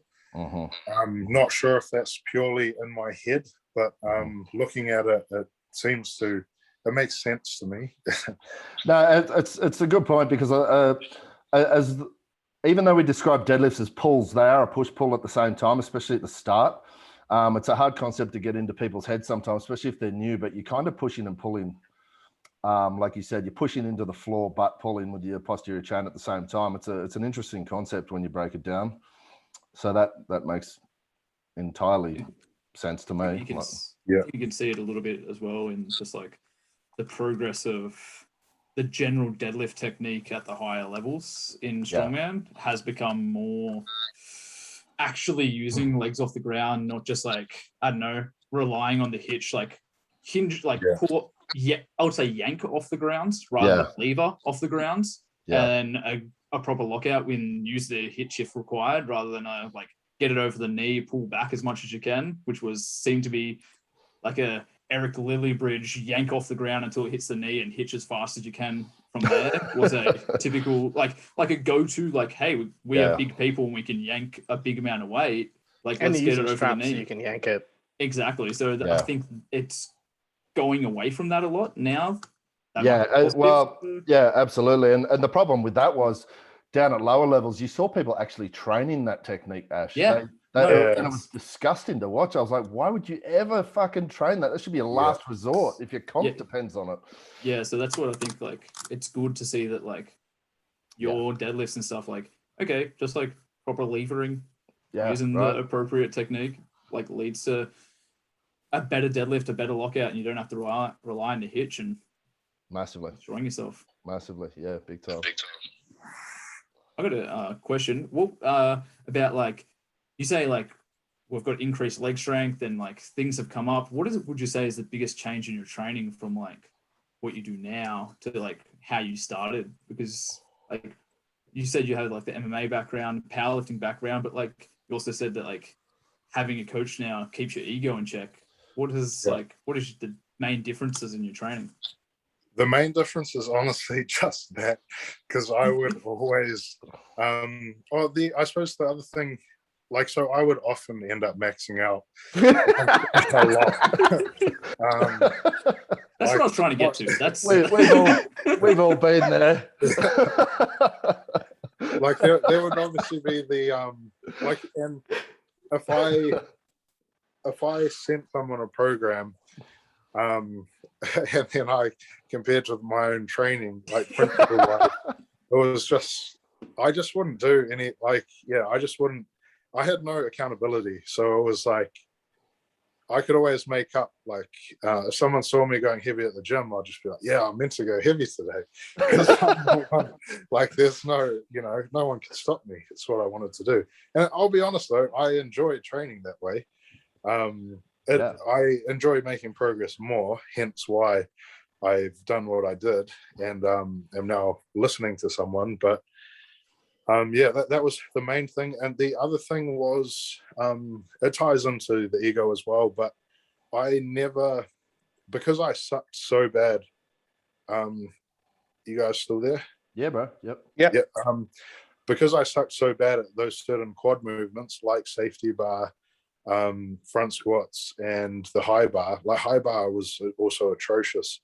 I just never did it because I didn't want to be seen in the gym lifting like terrible weights. But so something actually that made me kind of switch out of that mindset, because I've known for years that I need to improve my quad strength. Like, I've honestly known for a long time, but I just couldn't. Like, why would I want to be squatting 180 with a high bar when I could be doing 270 low bar? Like, I would rather be doing 270, so I would make that decision. But then it was a quote that you told me, Luke, that I think Stefan Solby Peterson told you. Yeah, how, Germany. Yep. What's the quote? You know the one I mean, eh? It's like, if you want to be strong. Yeah, let me think for a sec. Light weights or something like that. Yes. if you want to, it was something like, so me and Stefan Solvi, for those at home, he's a guy I looked up to for years as a strongman. He's similar age to me, but he was competing at the world level at like 18. Icelander, good friend of Thor's. And I had the fortune to compete with him Strongman Champions League in 2018, and we were having a chat after it, and we were sort of talking about it and talking about how Seb Oreb had really helped them guys. And he said, it was actually a quote that Benny Magnuson had said to him, and it hit home because Stefan had been through quite a few heart surgeries and all this other shit and had to come back and made it back to a really high level and all this stuff. And it was something like, if you want to be truly strong, you have to have the courage to lift light weights. And it was exactly what you're talking about, Colm, having been humble enough and doing what's necessary to go back. And if that means you squat 100 kilos, even though you can squat 300, you do what is necessary. Yeah. So for me, like, again, ego-wise, suddenly I had a justification of lifting these light weights, of being, I'm strong enough to have the discipline to lift these light weights. Right. So, like, unfortunately, it hit me like a silver bullet. When he told me, I was sitting there, it's like 2 a.m. I was fucking rooted. We'd had a few drinks. It was like 2 a.m. in the morning in Germany, and it hit me in the head like a silver bullet. I was like, fuck, that is like the most astute thing I've ever heard in my fucking life. Like, it was brilliant. So, yeah. But yeah, like, for me, it just felt like it could still, that quote, like, I know it's going on about the ego again, but that feels like what a lot of my training is just reining in the ego. Yeah. And that allowed me to still, I suppose, maintain that aspect of my ego to be prideful in what I'm doing. Like, I am being disciplined and being strong, that I'm lifting these light weights in this manner. Absolutely. But it just allowed me to, it just framed it in a different way of something I already knew. And especially coming from those guys who I look up to a lot, and who have been doing it for years. Because how Stefan Solvi must have been pretty young at his first World's Strongest Man, wouldn't he? Stefan Solvi was competing in the IFSA World Series in 2005, 2006 at 18 years old. Yeah, that's against Big Z and all these legends, bro. Like, and he had stone lifting world records at that point. It was he was a freak. Yeah, definitely. But so to answer your question, I feel like the biggest change, other than those differences and following the program and that, but it's just been trying to rein in the ego and actually do what's required rather than what makes me feel good short term. Awesome. But I feel like a lot of people do that.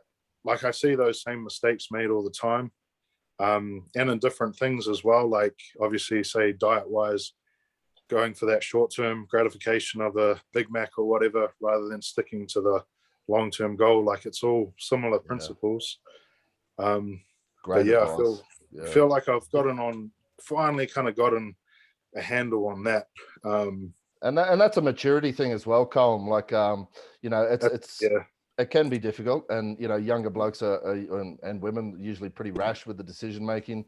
Like you said, the short-term gratification of being able to post a great video to Instagram right now, or stand on stage at World's Strongest Man with fucking Big Z or something. Like, it's what do you actually want out of your life? You know what I mean? And that's a maturity thing. Yeah, that's another way to put it. I got old. Yeah, that's why we're tearing things, because we're old. I think in like from a coach's standpoint, it's pretty clever as well. Like everyone thinks about like progression as just like increase in volume, increase in intensity, or increase in load. But for the progression that you took with your quad strength, the regression was front squats are exercise that you're not going to actually be able to lift as heavy as you can for a low bar back squat, like comparatively. So you go like, front squat, like very much quads, the bar is sitting, forwards on your center of mass. Then you go to safety squat, which is the bar is still sitting forward on your center of mass, but now you can load it a little bit more. And then you go to high bar back squat, where the weight shifts backwards on your center of mass. And then you go low bar back squat, which is like, obviously the furthest back that it's going to sit, and, means that you're going to get the most amount of musculature that you can use. So there's a regression of exercise that was used to slowly move you up the ranks. So, even if you were to like go heavy on the front squats, you're still not going to fatigue yourself potentially as much as you would if you were going heavy on a low bar squat. So it's seems like good programming as well from that. Got to thank Will for that. That's exactly what he had said about it. Was coming up with those variations and like adding in the pause and that. So basically he was just not wanting me to go heavy, and he was coming up with variations that would prevent me doing so while still making progress. So yeah, you got to give him credit for that. Because I know I would have done 2 weeks of high bar and then maxed out my low bar. It's well, man, Will Crozier is no slouch as a lifter himself. That dude is a fucking monster. He's an under 110 power lifter. The dude looks shredded and jacked, and is hitting massive numbers, 380 squats and 380 pulls, and I mean, he's just a monster of a man. But obviously his coaching is very savvy as well, man. I've been impressed watching the torture you've had to endure, but the results speak for themselves, because dude, your numbers are outrageous. Yeah, it's definitely been good. Yeah, it seems like just like actually following the stimulus you want, right? It's just like, oh, you don't actually want to max out your back strength, but that's fine. So just like keep the stimulus on the quads, hence front squats. And I think the reframing of the ego is also cool. It's just like, oh, like we're going to have an ego anyway. Like, how about we put the ego instead of on the weights, on actually the discipline and strength to actually do the work? Yeah. You don't need to change that.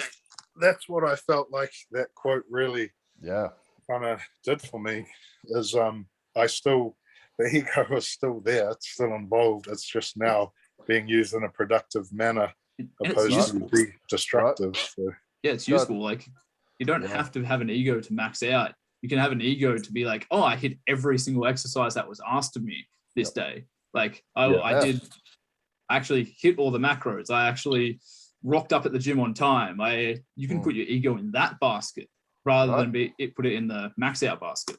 Yeah, dude, 100%. It's like ego is necessary. Like people think ego is only like a bad thing. It's not. Ego and confidence in your abilities and that drive. It's all athletes need to have a healthy dose of it. It's what Colm's illustrated here today beautifully is how you've got to use it positively, not destructively in your progress. You know what I mean? It's been really cool. Do you have a favorite event? So my favorite, like, because points wise I'm good at it, is truck pull. I feel like I can normally win that. Yeah, you beat me, you bastard. Yeah. But otherwise, just natural stones. I just really like the challenge of natural stones, and I like that. I do like that. Good man. I like Colm's now my favorite person. But I hate having to put on tacky. Whereas natural stones, and like natural stones were one of the first events I ever did over at Matt Rossiter's house.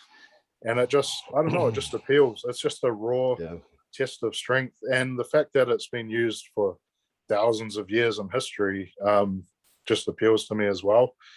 Yeah, and Matt running. So guys, historically, New Zealand's Strongest Man was always on Easter weekend at the Easter show in Auckland, and the final event has always been stones for as long as I can remember. But it's a big set of natural stones that they use in New Zealand, up to like 168 kilos or some shit, on barrels, and it's a great looking event as stone lifting always is, but the New Zealand version was always this same set of natural stones. It's really cool. It's something I've always really liked about that comp. And I think it set me up well. Something I see too often nowadays, and I've been guilty of it in the past as well, is just relying on tacky too much. Whereas that kind of set me up well. But I've got a story how I learned this lesson against Luke, actually, was that 2000... What year was it that I did Bundanoon? Was it 2017? 2000? It was the one with Jimmy Barnes. It was 2017. Yeah. 2017. So I had come off, I think I had the Arnold Classic not too long before that. Yeah, because it's April. So it was probably the Arnold would have been 2 weeks earlier, I think. Yeah. And I was really strong for those stones. That was a 220 was the last stone in the series. Is that the one where that's where Rano actually finished the series, wasn't it? Rano Heinler. Yeah. Yeah, And the stones went up to 220. Yeah, 220 in a series, like it was crazy heavy. And I actually lapped it, and I still feel like I could have got it if I had changed my technique a bit. But I was really strong, basically, is what I'm saying at stones. Yeah. And I think I used stone sleeves that year, but all my training for it had been with tacky, like I always used it. And then 2 weeks later, we had the Bundanoon stones. And what's the heaviest one in that? Like 165. 165. So I was on paper, I was like, man, this will be sweet. I pretty much in my head, I was like, I can load this 220. So like 165, I'll be sweet. And then it's on grass, and I remember doing like the first stone, and my hands just were covered in grass, so I couldn't utilize the tacky. And the thing is, the exact same thing happens to Biggie and you, but because you guys had that strength ready, you could just lift the stones. Like you didn't. I was reliant on that tacky, but I didn't have that real squeeze going. Yeah. Because my whole training had been neglecting it. And I learned firsthand. I think I did get the 160, but I remember fumbling a couple of them. It was an awesome comp though. The crowd, I still think the crowd there's got to be one of the best crowds like I've ever competed in front of.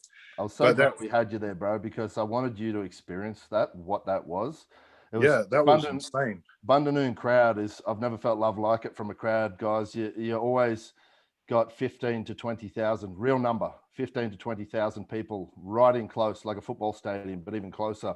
And the focus entirely on 5 giants lifting Atlas stones in a series as fast as we could. It's something I've had the privilege of doing something like 13 times in a row. I won it 3 times. Biggie won it 3 times. The best stone lifters from around the world have been there. And we really wanted Colm there. And I really wanted Colm to be able to experience that. And it's a tough condition. And Bundanoon, don't be fooled by the number 165 because it's pulled up so many good stone lifters over the years there, Colm. Like it's guys that I know are well over 200 kilo stone lifters get stopped by 165. Reuben De Jong, who's one of the best stone lifters as far as speed goes I've ever encountered, he couldn't lift the 165 there. It just does something to the stones there. And it was, I remember looking at you're on the last stone and you went to pick it up, it didn't move. And you looked down at your hands and just like fucking covered in grass, like a scarecrow. It was, it teaches you a lesson pretty quickly that you can't rely on tacky all the time. So are you allowed to use tacky on the Bundanoon stones? Yeah, you are. Yeah, okay. Yeah. It's encouraged to use as little as possible. Yeah, and it's smarter to have actual strength to be able to use a little bit of tacky, isn't it? Like you could load, like I did, if you've got tacky all over your forearms and hands, you're just going to pick up more grass. But yeah, I actually like that aspect of it though, because it, like I like the mix. Like obviously the Arnold was indoors, you got the smooth stones and that, but I always prefer the more kind of natural, just that raw strength. I mean, it's the same thing as suits and no suits. But just being able to just lift it up, like with whatever you've got. So a little bit of tacky give you that little bit of purchase, but it's the basic essence. It's the real raw primal essence of strength and strongman is lifting natural stones outside. It's something I know Andy's actually fallen in love with. I've taken him in the mountains a bunch of times. Andy's an under 80 strongman, but he's become a very good stone lifter. And probably one of the top under 80 stone lifters in the country, to be fair. And it's something Andy has taken on board as well, and it trains a lot of his Atlas stones now without tacky. Colm just disappeared. Damn bird land on the aerial again. And now Andy's gone back to training a lot of his Atlas stones without tacky as well. Just on my advice. Obviously, you need to know how to use tacky, like any piece of equipment. But people have become way too reliant on it these days, and they get found out. They get found out at comps. Yeah, that's the thing. And like I've seen people do the same sort of thing I've done with their tacky gets used up on dust or whatnot. But all the Yep. competitors are lifting on the same set of stones. Yep. So it's the one who has that raw strength or the one who's able to adapt it. You can't really, like, I imagine if I turned around and be like, no, my hands are covered in grass. Like that excuse doesn't fly because you guys had the exact I go like same. that. I got grass all over mine too, bro. Yeah. Like you just gotta look at what I suppose that's another example of not letting the ego get in the way and like looking at what's actually going on. Because you see like in all sports a lot of excuses built in to kind of protect that ego, but it's gonna like it should be on the coach as well, but really analyze and see what is actually going on. I mean, I think another good example of that was when we did New South. Do you remember there was so much tacky on the stones that they were getting stuck to the floor? And like you have like you see like a 100-kilo stone turn into like 120-kilo stone because it's just like trying to break it. Glued to the ground. So that's a really good point. As far as it's something I've often spoken of, Colm, you're aware of, and there's a big difference between competing and knowing how to compete. And knowing how to compete is all those little 1%ers that you pick up through experience over the years. And it's like your equipment choices, which shirt you wear in different events, which tacky to use in different conditions, and observing things like what Andy just described there as the stones were getting stuck to the mat. Nobody had really clued into it. They were just like, oh, wow, these stones are really hard. And I'm like, we had AJ, one of the young guys from the gym. I'm like, AJ, we're going to stand on the either side of this mat for Andy so that when he goes to pull that fucking stone up, the mat's going to stay on the ground and he's going to pull that stone off the mat instead of taking the mat with him. And that ended up helping. It's a situation that I encountered in Portugal the other year, Colm, when I was over there, I think it was 2018. And we had a stone for reps over a yoke. And I was one of the last guys to go because I was sitting in a reasonable position. And I was noticing everybody beforehand was having that problem because everyone would use, and the British guys are terrible for it. They use so much fucking tacky, it's ridiculous. But they were using so much that they kept pulling the mat up with them. I walked straight up, said, roll the stone off, flipped the mat over. So I had a clean mat and then went out and absolutely monstered the reps, didn't have it stick once and won the event. Everyone was like, what the fuck am I? Pay attention to what's happening. Like it's as simple as that. Observe what's happening, guys, and know how to compete and what to do in situations. And sometimes they're unavoidable, but just at least be aware of them and how to sort of mitigate those little things that can cost you competitions. Yeah, Colm, basically you should have brought a lawnmower with you so you could have got rid of the grass. But again, these are free lessons you get sometimes. You get really humbled, and sometimes it's in front of a lot of fucking people. But then you know for next time, don't you? So, but yeah, something Biggie and I have been bleating on about for years is training without tacky. Biggie's done some massive lifts without tacky, 190 kilo stones. And it's something that we were taught early by guys like Ben Madden and Craig Reed, who Craig still used to do things when I trained with him. Some of the most impressive stone lifting I've ever seen. Nothing for him to do triples with 180 kilo stone with chalk only to 1.4 platforms. That nobody does that anymore. Nobody can even dream of doing those lifts anymore because nobody knows how to. It was just a different breed of guys, and that's sort of why we always try to push people to lift with chalk only or no chalk, as much as possible with training. It's almost an artificial. Like the fatigue doesn't seem to diminish by adding tacky, but you can lift these artificial loads that are far above your capacity to recover from. That's what I was just thinking. It's like add an extra 30 kilos with not much benefit for fatigue cost is just like, oh, okay. That's why we were so reluctant, Ash, there for a while to allow tacky at Raw, because we wanted the guys to sort of develop that ability. Makes sense for just maxing, right? Training you do we've introduced it because we want them to be aware of it and how to use it, because like a pair of straps or a belt, you need to learn how to use that equipment, but we don't want them to become reliant upon that. So the predominantly guys and girls at the gym should be doing those stones with chalk, really, especially because they're pretty new to the sport. So yeah. Makes I, sense. I think one of the other reasons to add tacky in is like, unfortunately with stones, it's not like you can go up by a kilo or two, like it's 10 kilo jumps most of the time.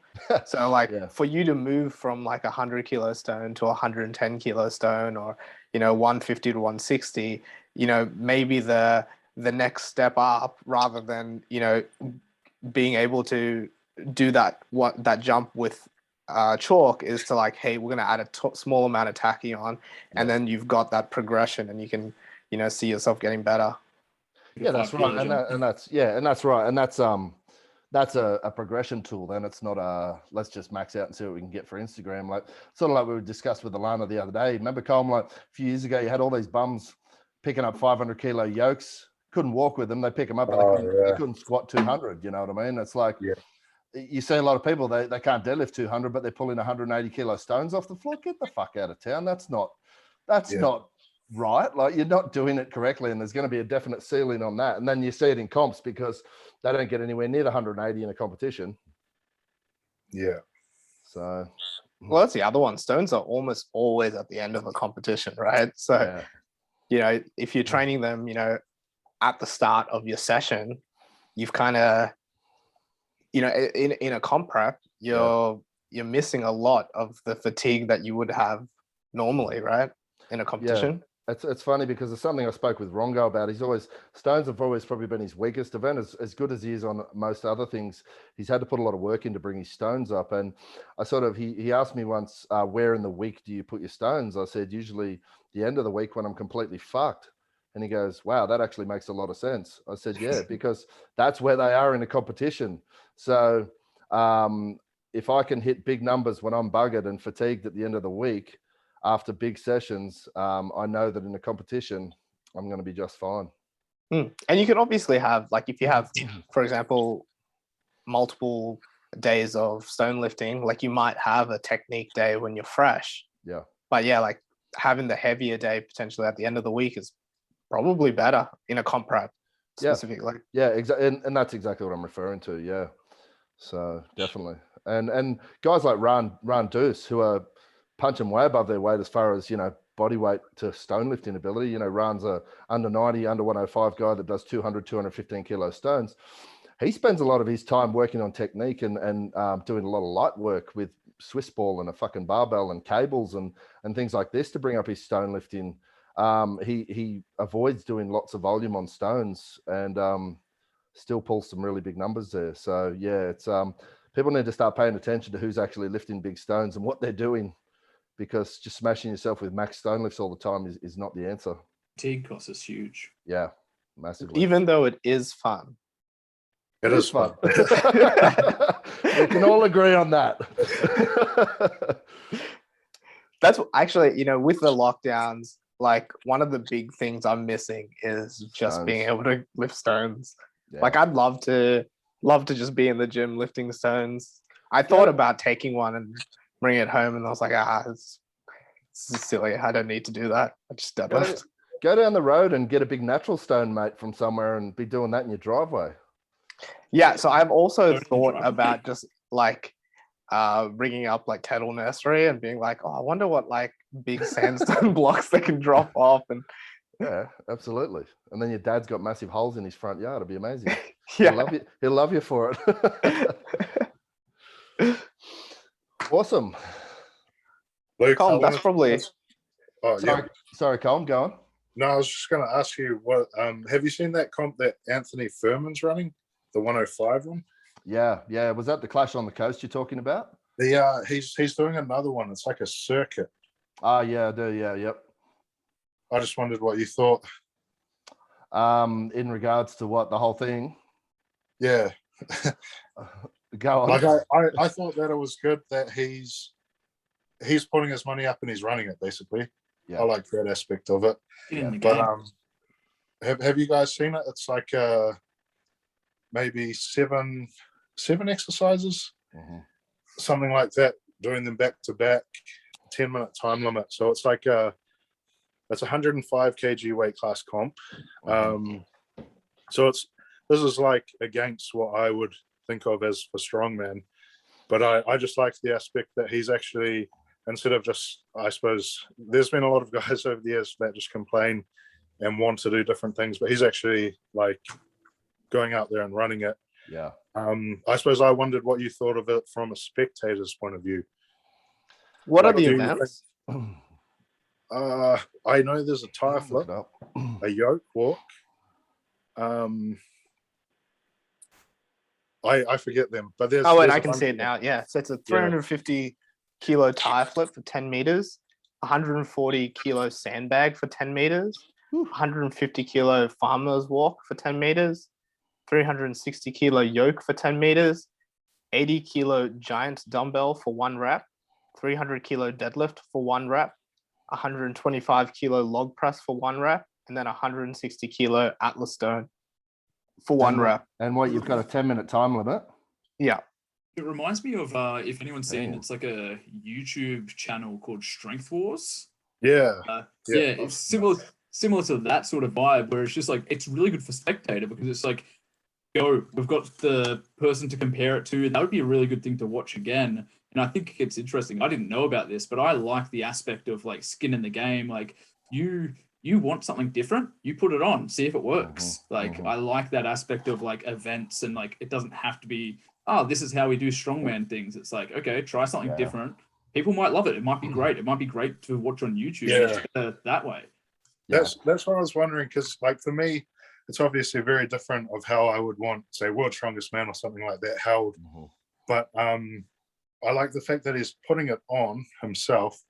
And I suppose I'm curious from the spectator side of things, how they're going to run it. Because let's say I was sitting down to watch TV and everyone's just going to go for, like, if they're doing it all at the same time, I don't know if they've got lanes or not, but say it's 10 minutes, like it's quite an easy watch. So editing wise, like they wouldn't really have to edit it heaps, whereas they watch Man. Yeah, you could almost have it like live viewing, like CrossFit Games on YouTube or whatever. I was thinking like, just lanes, just like CrossFit Games would be awesome. Like even if you had like, let's just say 20 competitors, 5 heats of 4 people, that would be awesome to watch. Just like, and a lot of the US stuff is like that, Ash. They'll run 4 or 5 across and have lanes, and it's actually interesting because you can actually just follow it across, and you can see. Yeah, exactly. It's a race, and that's what they did in that Strength Wars. If anyone wants to watch that YouTube channel, it's awesome because it's similar. Usually it's a bit shorter. It's usually like 2.5 minutes, but it'll be like 10 squats, bench press, yoke. Okay, 2 people race. Yeah, cool. But like, that's cool to watch just like a YouTube basis. But if this is an actual competition, you also got heaps of content afterwards. Just be like, okay, rewatch it. Watch how good this guy did. Yeah, I like it. Yeah, exactly. And package it up. It's Anthony Furman's good, man. Like he's a great dude. I've competed with him a couple of times at the Arnold shows, and he's definitely a super freak as a lightweight. Like he's 2 or 3 times world's strongest man under 105, and hangs at the Arnold pro level as a lightweight. Like he's strong. Yeah. Oh, he's a monster, and he's had a ex-army, 4 tours of Iraq, Afghanistan. Like the dude's as hard as nails. I mean, he's had a bunch of fucking knee injuries and all sorts of shit. But what he's doing now, I think he's stepped back from competing a little bit, and he's actually putting his money up and his time and his effort to really push the 105 division, and create a platform where that's really the guys in that, because the 105s, especially as far as the lightweights go, are a really deep class with a lot of talented athletes there that are possibly would be that top level in the heavies, but they're generally just a little bit shorter or a little bit smaller. So if he's can develop perhaps a new format like this, Colm, that is entertaining to watch, maybe that's where the 105 division heads. And that's what I was wondering, if it could be their sort of niche. Keep the super pro fucking super heavyweight, our division up here as the overarching freak show of strongman, but perhaps develop a more entertaining separate version for 105, and fuck, they'll probably kick our ass as far as ratings go. Yeah, well, I think that's what I'm curious about. The midpoint of strongman. It's a midpoint between CrossFit and strongman, right? Yeah. And I think as you bridge those gaps, as well as increase viewership, make things more somewhat relatable to people, potentially, like what Ash said at the start, people like CrossFit because they look like they're superhuman, and they Yeah. they look like they can do the feats that you guys do, even though they Yeah. can't. If that Yeah, makes sense. and that's your 105s. They usually I was got about to abs and say. jacked, but they're still massive humans that are doing insane things, but they usually look better than us. You can have a real deep 105 class, right? Just due to the fact of how people are built. You just have a really jacked dudes coming out of sports, right? That's right. So you have these people that like backgrounds of sport where they're just like, that's the general weight, 90 to 110, right? Yeah. So you're just going to have people a heaps deeper weight class because for the super heavies, there's only so many people that can reach 160 kilos worth of weight that are jacked and can hold that sort of frame. Yeah. So just like in MMA, the deeper classes are the ones that are 100 to 80 kilos, right? Because that's how much people like the That's bell what curve, people are. how big people are. So a 105, you're going to have a larger amount of people able to sort of relate to it because there's more people that are like that size. Potentially, like the grassroots level is going to have a deeper field. Is what you're saying. That's pretty much what I'm trying to say, but long-winded and shitty. But it looks like he's putting up some big money as well. I was going to say, from a competitive standpoint, like if I was to do it, I like the idea of just having a 10-minute comp. Then it's over. You don't have to stay there all day. Just go in, warm up, 10 minutes, sweet. Fuck yeah, I'll be all about that. I'm already thinking about a shift to CrossFit just because they're kicking our ass as far as how they do everything. Maybe I'll just go back to 105 at. Imagine me at 105. It's weak as piss and like a beanpole. Could you do those weights though? Those weights that are there. Well, that's my point. Can I do those weights at 105? I'm fucking right now. Probably can't do those weights.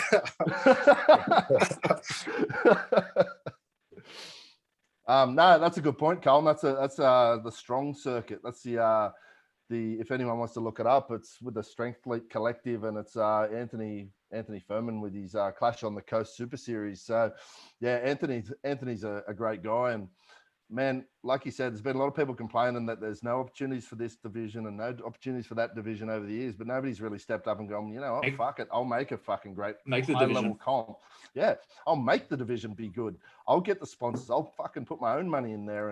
And yeah, Anthony's a very forward-thinking, practical dude, so I'm not surprised he's leading this, man. It's and I wish him luck because of all the lightweight divisions, I've always had a soft spot for the 105s. Sorry, Andy. I don't take offense to it. You should have kept that beard on yesterday. You needed the weight to stay at 80. And 65s now, huh? I also thought it could be a cool thing though, like say for the 105s in general, kind of like how World's Strongest Man was always seen as a little bit lighter and faster, and Ohio was the heavy one. It'd be cool if like he kept doing the Clash on the Coast, as you know, like the heavy traditional strongman comp. Yeah. And then he's got the circuit thing as kind of a way. I suppose, yeah, my big question was just wondering how, like, it sounds like you guys think it could do well on TV, yeah? Because to me, as a spectator, if it's that quick, like, it sounds like it could be pretty cool. Well, we all know how clunky a full heavy strongman comp can be. Like, doesn't matter how slick your loading team is and your MC, and you try to make it as smooth as possible, but they end up being pretty clunky affairs, and it's really hard to sort of televise that kind of thing. It just doesn't have the budget and the manpower to make it run smooth the way a CrossFit Games does. So it's always clunky fucking being at the thing and competing in it, let alone trying to watch it. I mean, like I said the other day, it's rare that I actually watch strongman because it irritates the shit out of me, but I love doing it. But if he's come up with a format that is slick and marketable and in and out in an hour and a half package, fuck, that's brilliant, man. And also just like diversification of just like viewing experience. Like how much better is it for the general strongman fan that you have 10 comps that are completely different throughout the year? So like if this could be the step away from only 2 comps and instead you have 10 and different people have different opportunities to do well in the sport rather than the only person, because World's Strongest Man and like, let's just say like when Eddie Hall won there was 2 events and they were the exact same, 2 static heavy viewing experiences in a year. If you have this and you have a lighter version and a static event, and then you have a Highlands game, and that's sort of the direction strongman goes, that's going to be heaps better for the viewer, because you're going to be like, okay, I prefer the Highland ones, but I have another 3 events I get to watch throughout the year. Yeah, absolutely. And I think oh no, you go, Andy. I just think it's interesting, like, with a 10-minute format as well, rather than having like a full TV show that comes out, 6 months after the competition. You have a YouTube channel that does a competition series and does one every, let's say, even if one happens every 2 months, then you've got people awesome. regularly competing. Then the side content is like telling the stories of the athletes that are competing. You have 2 months leading up to it. You have those people like training. You can like say, hey, where's this person at? They're competing in 2 months. Let's see how their training's going. Touch base, see how they go. That'd be awesome to watch. Yeah, the story thing, like we spoke about with the Olympic athletes, with the MMA fighters, like it's something Strongman Champions You just League. do it. All right, that answers that. It's something Strongman Champions League has always done better, in that they have like it's a proper series. It's not like a one-off marquee show. They're great, but it's like we have this week we're in Serbia, next week we're in Croatia, next week we're in the Ukraine, next week we're in the UK, next week we're in Finland. They actually have a proper 14 to 16 leg World Series, and they then produce each of those as a 1 hour or 1.5 hour packaged thing that then gets televised weekly in Europe on Spike TV. Like, and you can follow the series and then right through to the final at the end, where they have the top guys qualified through. It's a much better marketable package and a proper series that people can follow, like as if also same way you would follow football or something throughout the year. Exactly. It also gives more athletes an opportunity to do it something. Does. When, it does. When you have two events a year that are at the epitome, you have two people that make a bit of dosh and everyone else is scraping together some pennies to get over and pay for themselves, right? Yeah, that's right. And Strongman Champions League is great like that. It's not viewed as highly anymore, but they still have great lineups. They have great looking shows. To be fair, that's the best I've ever been treated was over at Strongman Champions League in Holland as an athlete. They treat the athletes differently, man. And there's prize money at each leg.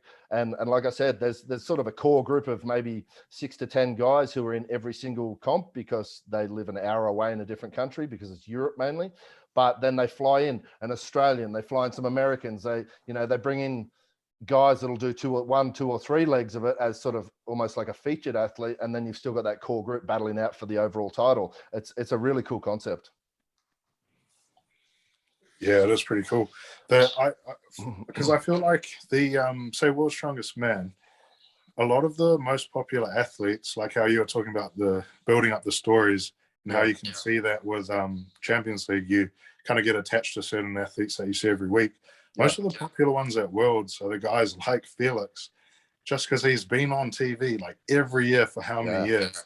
Terry Hollins, Lawrence Charlet, like people have like grown to love them because they see their story year after year.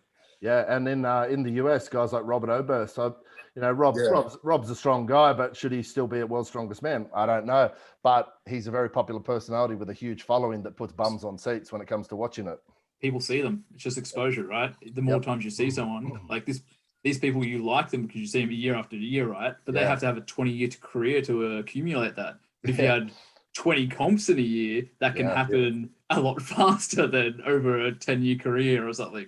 100%. And this is why isn't Strongman doing this better? Like, so Strongman Champions League, like, market it then, and people have their favorites, and then all of a sudden you want to buy the merchandise associated with that athlete as well. Like you're following Stefan Solvi Peterson, you want to buy a Peterson jersey or Strongman Champions League singlet. Or most of them do coaching. Yeah, right. And it's like you could turn that into a real machine the way things like the NRL or NFL or whatever's done, where people actually buy merchandise associated with their favorite athlete. Like I'd love to see Strongman really get to that point. I mean, it's watched on Eurosport Strongman Champions League by like 60 million Europeans every week, but you don't even see it here in Australia or New Zealand or the rest of the world. So it's like, if we could expand that sort of thing to the rest of the world, imagine what it could be. I think it's a very telling and very odd situation that you have in Strongman, where it seems like the athletes have to take on the onus of building their profiles. Yeah. Over the other way around. So like, you said the NRL, you said, let's say the NBA is probably a great example of it, where, the clubs promote the athletes and, their playing or their performance is what, brings butts to seats. And then they tell the stories of these athletes. Yep. Whereas, for example, you look at, even let's say Rob Oberst or Martins is probably a great example of like athletes that have brought their audience to World's Strongest Man rather than World's Strongest Man bringing them the profile. Yeah. Yeah. 100%. So that seems like an odd thing. I don't know whether that's going to be like a popular decision if Colin Bryce or whoever's in charge were to turn that around, because like, it would celebrate potentially, like, I know Colm, you have a pretty high profile in the Southern Hemisphere, but maybe some of the others like Eddie Hall or Martins, who have built these giant networks, they would probably not want to give up part of what they've built to the machine, if that makes sense. Yeah. So yeah, like I think it's in a weird position, but there's definitely room for growth and stuff like this, like this Clash of the Coasts and all of the other strength athlete or strength fleet stuff seems going along the lines of that. Yeah, I'm pretty interested with that circuit one again. How he's going to, I hope he does anyway, make it look visually different to CrossFit. So like, just imagine you're flicking through the channels, right? Some normal person, and you came across it. Wouldn't you think immediately like, oh, this is CrossFit? yeah. Whereas, like, I wonder, because does he have any kind of vehicle push or anything in there?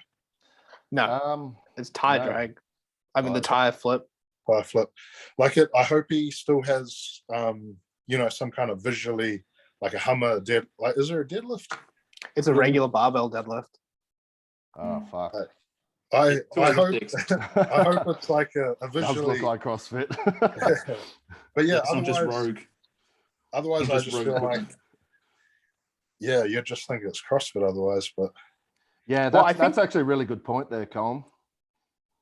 Because let's say he had like you pull a truck 20, or you carry a big keg down, you chuck it in the back of the ute.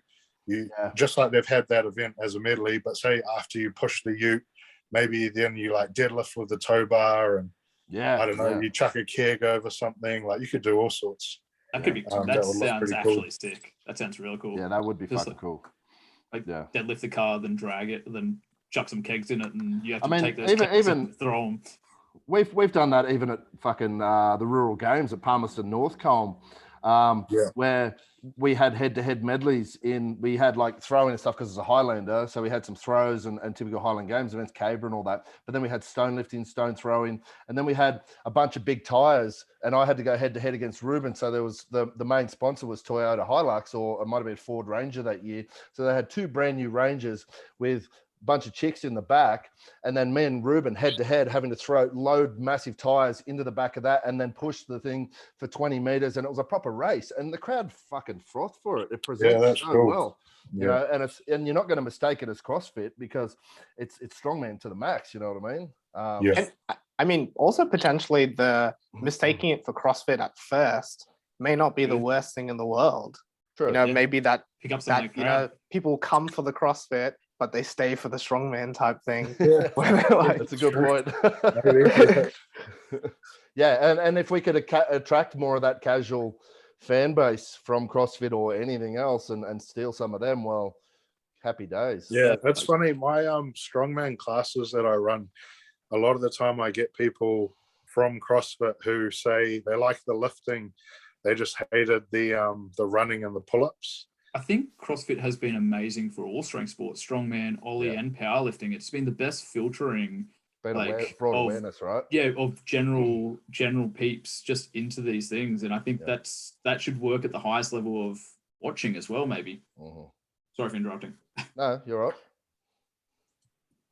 Well, what CrossFit gets is that even though they have the games, everyone who watches the games, even just regular people, have all been exposed to CrossFit for the most part. Like, how many, thousands of hundreds of thousands, maybe even millions of boxes are there around the world compared to how many strongman gyms are there around the world? So like, you have people doing these pull-ups, these snatches, these squats, whatever. You're seeing the handstand walking, and you look at that and you're like, oh, I actually kind of know how hard that is to do. Whereas, we've talked about it on the podcast before. Like sometimes you look at, these guys pull heavy deadlifts, lift heavy trucks, lift heavy yokes. And like, oh yeah, that looks, kind of heavy, but we don't really know.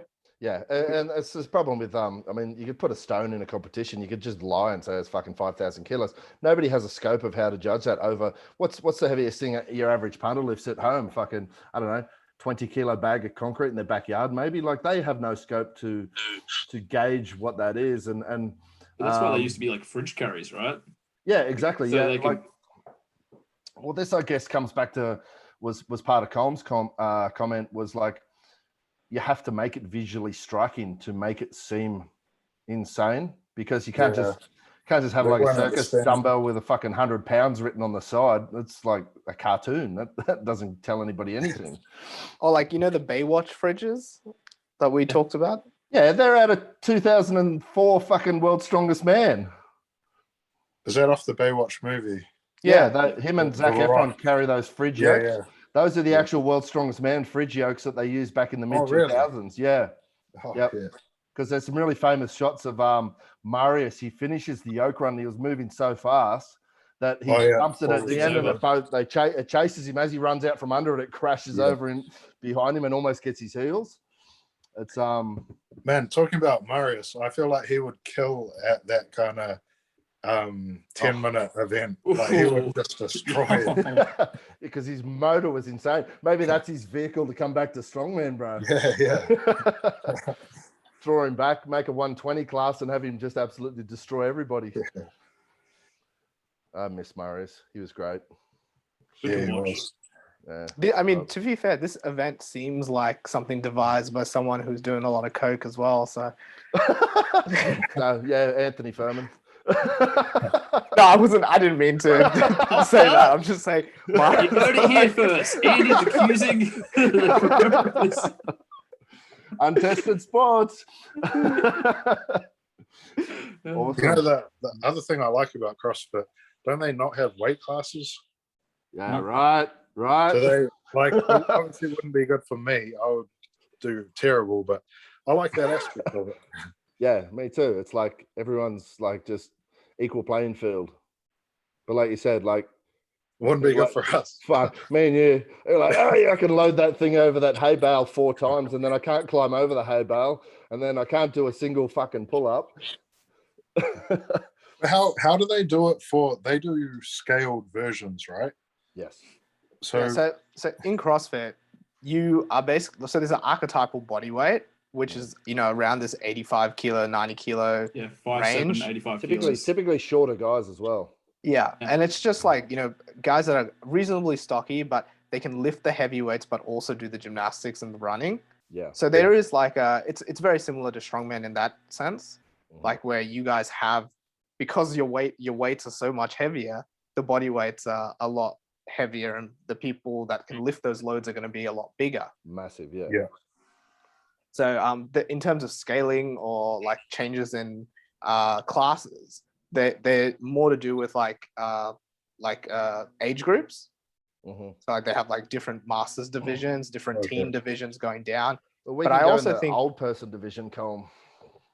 We can go in the old man division, bro. I also think a big part of that is just keeping the participation levels up and keeping the accessible audience numbers big, especially during COVID. Like if you invite a bunch of people out to be competitors, then potentially they can sit in the grandstands as well during COVID. Yeah. Right. Because what I never got was the difference. Like what's the argument for Strongman not to have weight classes like CrossFit? Like if we were to suddenly change it into scaled versions, do you think it would destroy the sport? Like it would, just, how people often say we should copy CrossFit, and I think there's a lot we should, but that aspect, I never see people say we should copy. I'm just asking why? Do you think it'll put people off? Maybe. but I think it's because you're trying to sort of mimic the heavies. So that's why weight classes work, because the lighter weight classes can never compete. What you could do is have more variation on the comps and then take out the weight classes. Then it would be interesting, because then you would have like super heavies having to do high levels of cardio, which the 120 guy will probably dominate.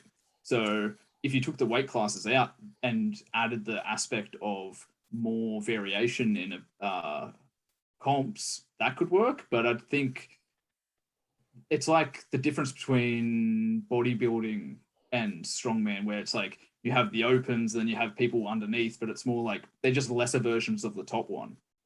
And I think that's the weight class argument, really. I think the issue with what you brought up, Ash, is that it seems like strongman is like the goal of strongman is to find the strongest person, whereas like the goal of CrossFit is to find the most average person. Yeah, it's like, yeah, who can be 85th percentile on 750 things? Exactly. Which is awesome. But yeah, strongman is peak strength, and then it's like peak strength with an arbitrary criteria. So I get that as well. That's why you need to put the criteria of like lighter person, strongman, strongest man. It's kind of what always kind of irritated me about the weight classes was the very concept is in the name of world's strongest man, strongest man. Caveat under 80. Right. Caveat, you have to weigh in at this point, 24 hours. We don't know what you weigh now. Not world's strongest man with a fucking asterisk next to it. Like, you know what I mean? Like, and that's what kind of always irritated me about the weight classes. And it was always about more of a participation thing, I guess. But why can't the world's strongest man be an under 105, for instance? Like, there's been some great lightweight guys over the years, but yeah, the fact of the matter is the biggest, strongest freaks are still the biggest, strongest freaks when it comes down to it. But yeah, that was always kind of my argument, that you kind of broke down what the original concept of being the strongest man was, but can't really have it as a sport then, because you just exactly, and then that's where it stays as a sports entertainment basically. It's an exhibition or a sport. You need to differentiate the two if you want to do that, right? Yeah. So all your lightweights out there, remember what Ash said before. You are a lesser version of the heavyweights. I feel that in all aspects.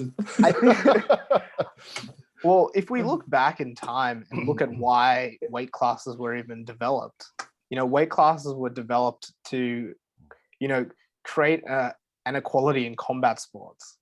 Yeah. Because you want to see people who are of different,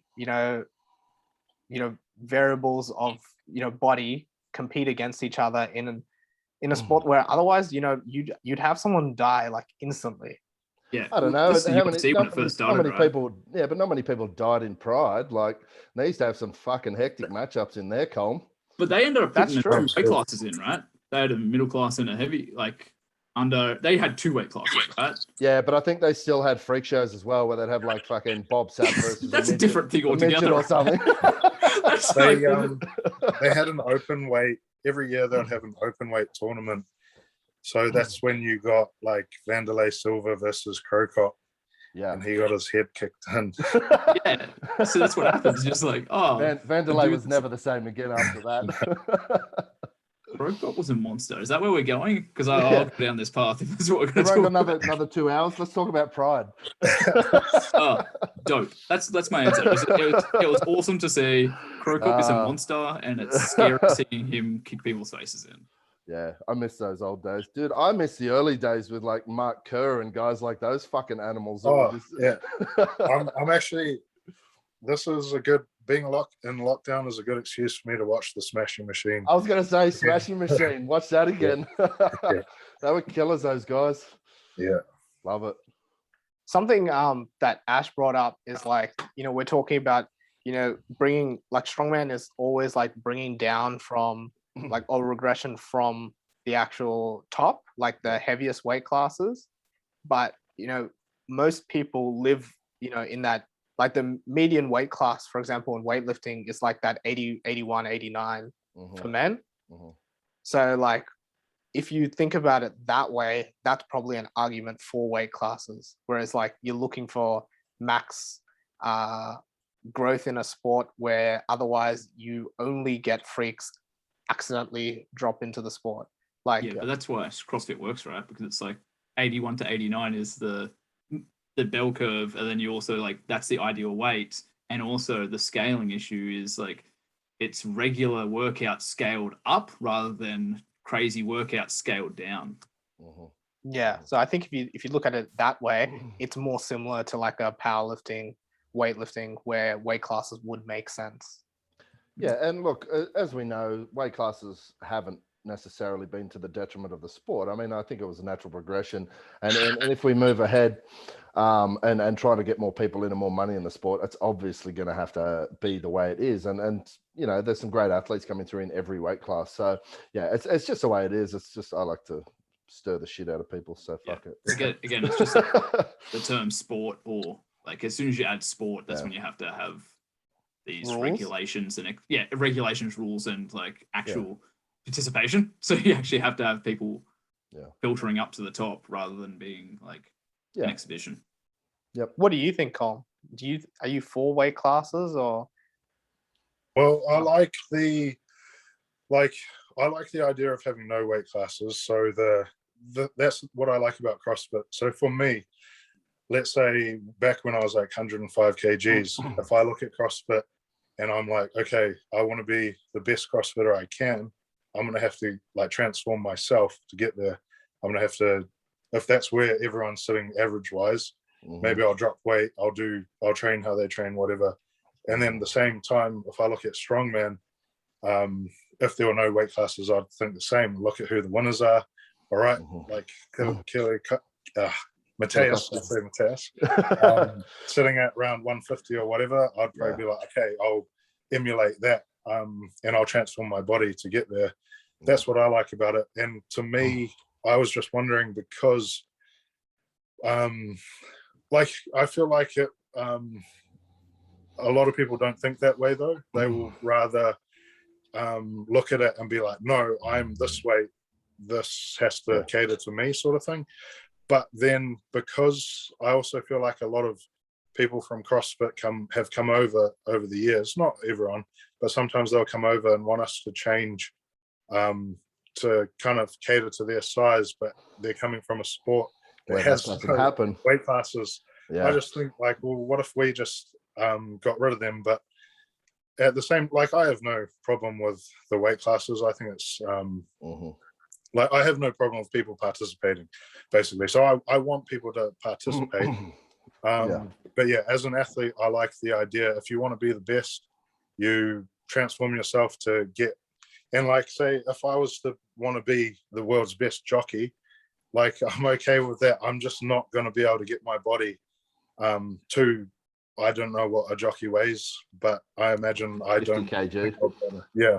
It's just not for me, you know. Yeah, I be the best gymnast or whatever. It is what it is. That's a point I've often made as well, Colm. It's like just because I want to be X doesn't mean the sport should be transformed to allow me to actually be able to do that, especially at a high level. Like you don't just go, oh fuck, I want to play State of Origin Rugby League. Well, they don't automatically just fucking allow you to do that or change the sport so you can achieve that. That it just doesn't work that way. Whereas Strongman seems to be the only one that's actually really fallen into that, catering to a bunch of noisy people when, oh, well, fuck, it's too hard for us. And we're like, okay, we'll make a fucking version that you can do. And that's pretty much where weight classes came from. I think that's true, but it's also coming from this fact that like Strongman doesn't know how to grow and become like relevant as relevant as it could be, because we're comparing it to sports that are far more popular, and they've already found their filtering system and their ability to get people in. So I think the weight classes are more of a result of we're not really sure how to grow this into a proper sport. So maybe if you took the weight classes out and there was a different approach to getting people into the sport, I think that would work. And I completely agree with the filtering process of like, okay, if you're not 6'4" and can't weigh 140 kilos at least, get the fuck out of here. Like you're not gonna hang. It's funny because like we said in the podcast with Cam, I think it was a few weeks ago, Cam Taylor, obviously a very, very talented world level lightweight strongman. He said yes, but the sport has grown with the inclusion of weight classes. I'm like, yes, it has at the lower level, but unfortunately, as Colm and I are very aware of, nothing's changed at the top level. None of that's pushed up. There's no more money for the top guys. There's no more opportunities for the top guys. It's still the same as it was 10 years ago, 15 years ago. So if we're talking in terms of actually absolute development of the sport, perhaps we haven't had enough time for that to filter up yet, but it's really not happening at the top. It hasn't changed anything at the top where it should be changing if we're actually seeing any development.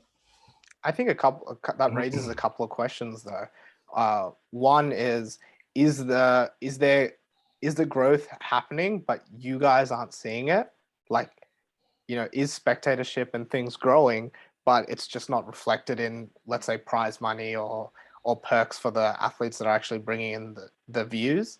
Mm-hmm. And then the other one that you brought up is like, you brought up Cam. He's a great, one of the best in Australia under 80 strongman, and he weighs 100 kilos right now. Yeah. Like, the natural progression for these athletes is that they, over time, like even in weightlifting and powerlifting, eventually you get to a point where you're like, I'm not making progress. The only way for me to make more progress is go up a weight class, put on mass. And absolutely. And we've discussed that. That's a good point, actually. We've discussed that before, Andy. I think it's always sort of been my view as well that the weight classes, okay, not everybody's able to automatically be a heavyweight, but excuse me, I think the weight classes should be viewed as a stepping stone program that you move up through them as necessary. Like Cam's now an under 90, and I could see him being an under 105 at some point.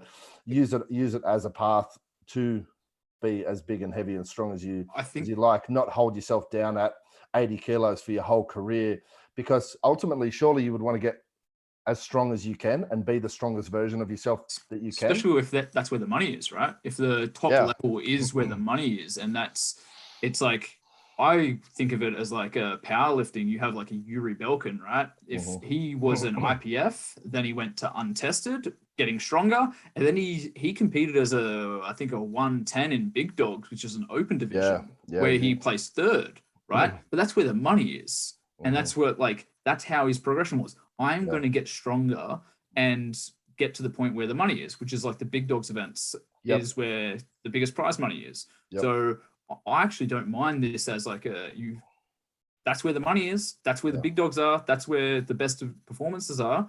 These little events are what satiates you along the way and can keep you in the sport as you like grow as a athlete and actually support them. Because if there's no groundwork, you can't actually, like, if you're 90 kilos, you're like, I want to be a 120 super strong man, but I'm like, it's going to take me 6 years to get there. And I'm like, there's no money on the way there. It's like, well, you're going to lose a few people. And but so be it. Yeah, but like, if you want more people, participating, you need to support them on the ground. And that, again, that's what they do for CrossFit, right? 100%. And I think that's where we're at now. And I think people that do truly want to be the strongest they can be and be actually challenged, seeking out that personal challenge as well. It's also what's your why? Like, why do you do strongman? Do you just want to do a few local comps? Okay, fine, stay in your weight class. But if you truly want to be as best, as good as you can be and be the best version of you as an athlete, you should certainly be seeking to climb up through those weight classes and chase higher and higher levels of competition. And that goes for heavyweights. Don't just languish in obscurity down in local shows. If you truly want to be the strongest guy you are, get better and then climb the ranks, chase higher levels of competition, chase, your state level comps and then your national level ones, and try to make that leap to international. Like, ultimately, guys, it's the strongest man. So you should be trying to be the strongest man and woman. It goes for fucking both genders. Something Colm touched on as well, though, is like CrossFit doesn't have a good system for like scaling competition. So like, you might enter a CrossFit competition and you will enter the RX division, which is like, as prescribed. But then you might enter a CrossFit competition as a beginner. And the only thing that is, stopping you from entering as a beginner, which still has some sort of prize money or, maybe not prize money, but like a prize, is just like them being like, are you a beginner? And you being like, yes, I've never done this before. Or like, this is my first competition. Yeah. Whereas in strongman, because it's easier to scale the events, accordingly, the Just weight take the weight classes off the make bar. perfect sense for Yeah. scaling a competition as well. And Yeah. it's, an objective measure rather than like, Yeah. you a beginner? No. Are you intermediate? No, I'm advanced. Like, Yeah. you can do it that way. Like I've described to you before, Ash, the way that they actually typically work out, and I don't know if this is everywhere, but the way it's typically done was that they would take what the weights are being done at the top level, say World's Strongest Man, Arnold's, and then they'd scale it back 10%. And then that's what you do at Australia's Strongest Man. They scale that back 10%. That's what you do at a state level comp, scale that back 10%. That's what you do at entry level. And that's how they work out the weights at those levels. I know that was being done for a while there. And I think that's a good way to basically have a ladder to climb back in the opposite direction. I like it. Yeah. Because then if you're like, you're light, okay, you're a state level athlete for an Opens. That's just how it's going to be. Yeah, until you can better, achieve these numbers, right? Yeah, exactly. Until you achieve these numbers. All right, I've come around. No weight classes. Yes. I've gone the opposite way. I'm all 4 weight classes now because, again, it's about because I'm a competitive under 80. That's why. it's getting bums on seats. Yeah. So like if we're looking for max viewership, we need to it might be that eventually the super heavyweights disappear altogether because under 105s is what gives the people what they want to see, and the sport unfortunately is about spectatorship. It's an exhibition. It's not a sport in the truest sense, unfortunately. Not yet. It will be, I think, eventually, but not yet. And what that looks like is kind of what you're talking about now, I guess. But just back on, you're a successful under 80 competitor. You're actually under 80 New South Wales Strongest Man. So, mate, as far as I'm concerned, you've conquered. It's time to move up to under 90. I didn't say anything. Ash brought this up. I've been quiet about it. Can I get a hell yeah from everybody else? Because it's time to at move least up. National level under 80 at least. There's no such thing. There is no such thing. What do you guys reckon? So with how you're saying under the lighter weight classes could eventually take over, I think they could. But to me, like, this is just my guess, is that it's going to depend more on who the top athletes are at the time. So what I mean is a big personality, someone that people love. So if you look at boxing, like a lot of the lighter weight class guys, or say Conor McGregor in the UFC, like super popular, more so because of who he is. I feel like that would be more of an important aspect than the actual weight class, in my opinion. Like, what do you guys... Well, I mean, that's how what a responsibility days, right? you two have now. After you said that. you are all the burden of super heavyweight strongman rests on your shoulders. Yeah, enjoy. Well, have you seen Colm's shoulders? You could rest the whole fucking planet on there. He'll be fine. I think he's equal. He'll be okay with that responsibility. I've seen the delts. Nope. They're fine. I 100% agree with you though, Colm. Like, that's so true because if you didn't have, like, potentially, if as crazy as an athlete as he is, if you had like Matoush like as your standard as a super heavyweight strongman, the sport would probably go nowhere. Mm-hmm. He is an unbelievable athlete. Even Big Z, like they're just dominant forces with, and unfortunately the language barrier probably plays a huge part in it, but it seems to be that their personalities do not get reflected in television. But what you've got to do there is be savvy as a promoter and marketing this, and say, have your American clowns over here who are big mouths and fucking carrying on like Americans do, and then have like these fucking Terminator style Russians and Polish fucking Eastern Bloc lunatics that barely say a word and just come out and absolutely destroy people like in a fucking sci-fi film. That's up from Pride. That's up to your marketing department to, instead of having everybody act like the class clown, market them as like this fucking enigma that you almost can't resolve because they're so fucking mysterious. I'll jump onto that as well because I think that's a good point Colm made, because isn't that where Strongman is now due to Eddie Hall? Well, you got a class clown at the top. No, but like the direction in which the sport went due to the main personality of the sport. Yeah. So that I would say he would be the most popular, at least for a while. Him and Thor, and like Brian Well, Shaw yeah. followed by him, but like Eddie Hall has probably more clout outside of Strongman. Of course, because anyone. then they built Netflix shows around him and all this. Exactly. Other shit. So as much as he's a clown, he's actually done a lot for raising the awareness of the sport exactly, more but broadly. it's sort of like it supports what Colm said about like the main personality of the sport drives the direction. Mm-hmm. So the super heavies and the static events came from the personality of the sport because that's what people wanted to watch. So again, like you take it back 10 years and you have like Mariusz like as a 120, 130, 140. He was like 130, wasn't he? It was about 140. 140. Yeah, but fast, lean, jacked, and those sort of events, maybe they become popular if he's the face. Yeah. The thing is, Kielikovsky is basically like if you take Zydrunas' strength and stuffed it into Marius's body. Yes, like, it is fucking evolution of humanity, man. It is weird to watch sometimes. He's just his English is getting better. Sorry? His English is getting better. Like it is. Yeah.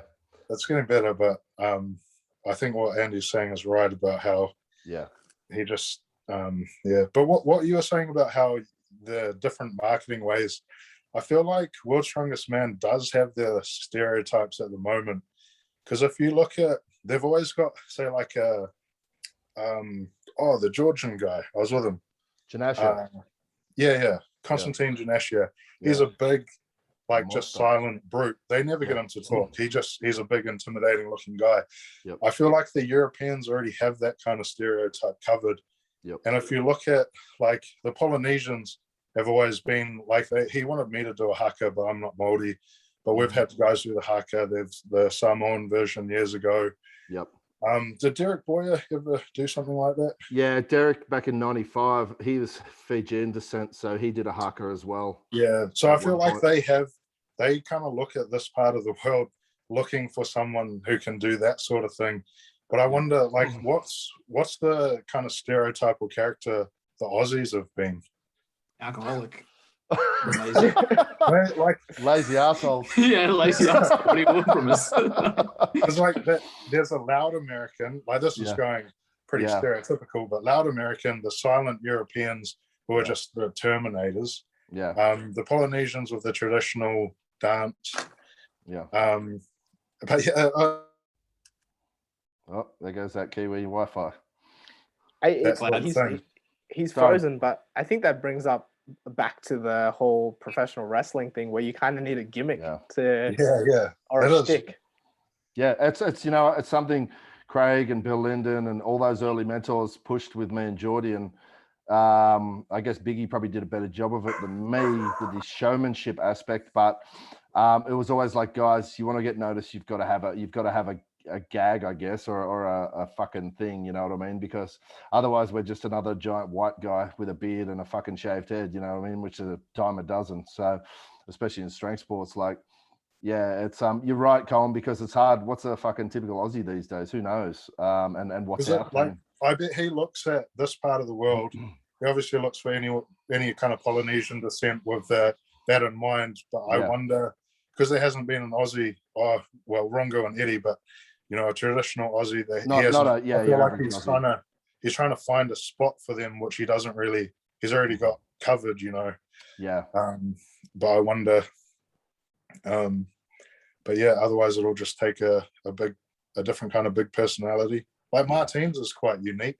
He's like a kind of a goofy type guy. I mean that in a nice way. Yeah, but essentially like a weeb, right? Strongman weeb. Yeah, he's a funny dude. He's a lovely guy, but yeah, he's a bit of a dorky, goofy fucker, isn't he? Like, yeah, it's a bit different to the traditional loud American character. Yeah, yep. But yeah, the WWE comparisons is definitely a pretty good one because they're pretty stereotypical with all their characters over the years. Yeah. You can sort of like a caricature. It's not like a exactly. Yeah, it is. Well, that's where Mega Man, like Nathan Jones, was a really good example of a white gigantic Aussie. I mean, he's 6'10", 160 kilos, abs, but he was actually a genuine fucking psychopath. I mean, that wasn't really an act. He was actually fucking batshit crazy. And like the stories me and Geordie have heard, because Bill Linden and Derek Boyer used to go and compete with him over there. And he went against Magnus Samuelsson, the Swedish world's strongest man guy, in the arm wrestling in 95. There's that very famous footage. And Magnus actually breaks Nathan's arm. Nathan's twice the size of him, literally. And he actually breaks Nathan's arm in the arm wrestling. So the following year, Nathan, who's a nutcase, had actually brooded on that for a full 12 months. And he was taken back to World's Strongest Man a year later. And they had about 5 guys had to tackle him the second he saw Magnus, because he was going to try and kill him and rip his fucking head off. And then apparently they threw him back in the athlete shed, like it was like this tiki fucking shed. He leveled the place, apparently, absolutely tore the fucking walls out of it, going off like a psychopath. I mean, is that your typical Aussie? I don't know. Maybe there's your comeback. I need to crazy it up a bit. You need to crazy it up a bit, or you need to start wearing like a black and white like convict suit and like just bring that. Walk in chains, and then you have to unlock me and unleash. I mean, that was something Nathan had as well, because he'd actually been in jail for armed robbery. So that was a lot of the gimmick, if you remember, with the WWE, Colm, was that they always, his intro video was pitching him like breaking out of jail and shit like that. Yeah. Like, he had a crazy ass backstory. So okay, now I need to get arrested. What am I going to do? Just breach lockdown. Just walk outside. The fucking SWAT team jumps on me.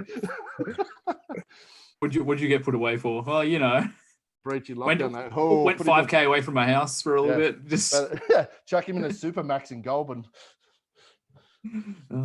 Awesome. Cool, Colm. I think that's probably a good place to leave off. Otherwise, we're going to be going for 3 hours. All good. We'll just have to do a round 2. Colm, where can people find you, get in touch with you? Because you do a bunch of coaching. You're an exercise sports science major as well. So, where can people get in touch with you? Best place, the Wolfman, Colm Woulfe, on Instagram. That's the best place, really. Cool. Awesome. Cool. And guys, you can follow Raw Barbell Club at Raw Barbell Club on all of our social medias. So that's Instagram, Facebook, TikTok, Twitter, YouTube. Make sure you check us out. We have new hoodies in stock right now. And you can follow Luke at Luke_Blue Mountain _Reynolds on Instagram, Ash at Ash Jones _NSS on Instagram. And you can follow me at Train with Andy. Guys, thanks so much for being here, and we'll see you next time. Awesome. Thanks, Colm. All good. Thanks for having me. Legend.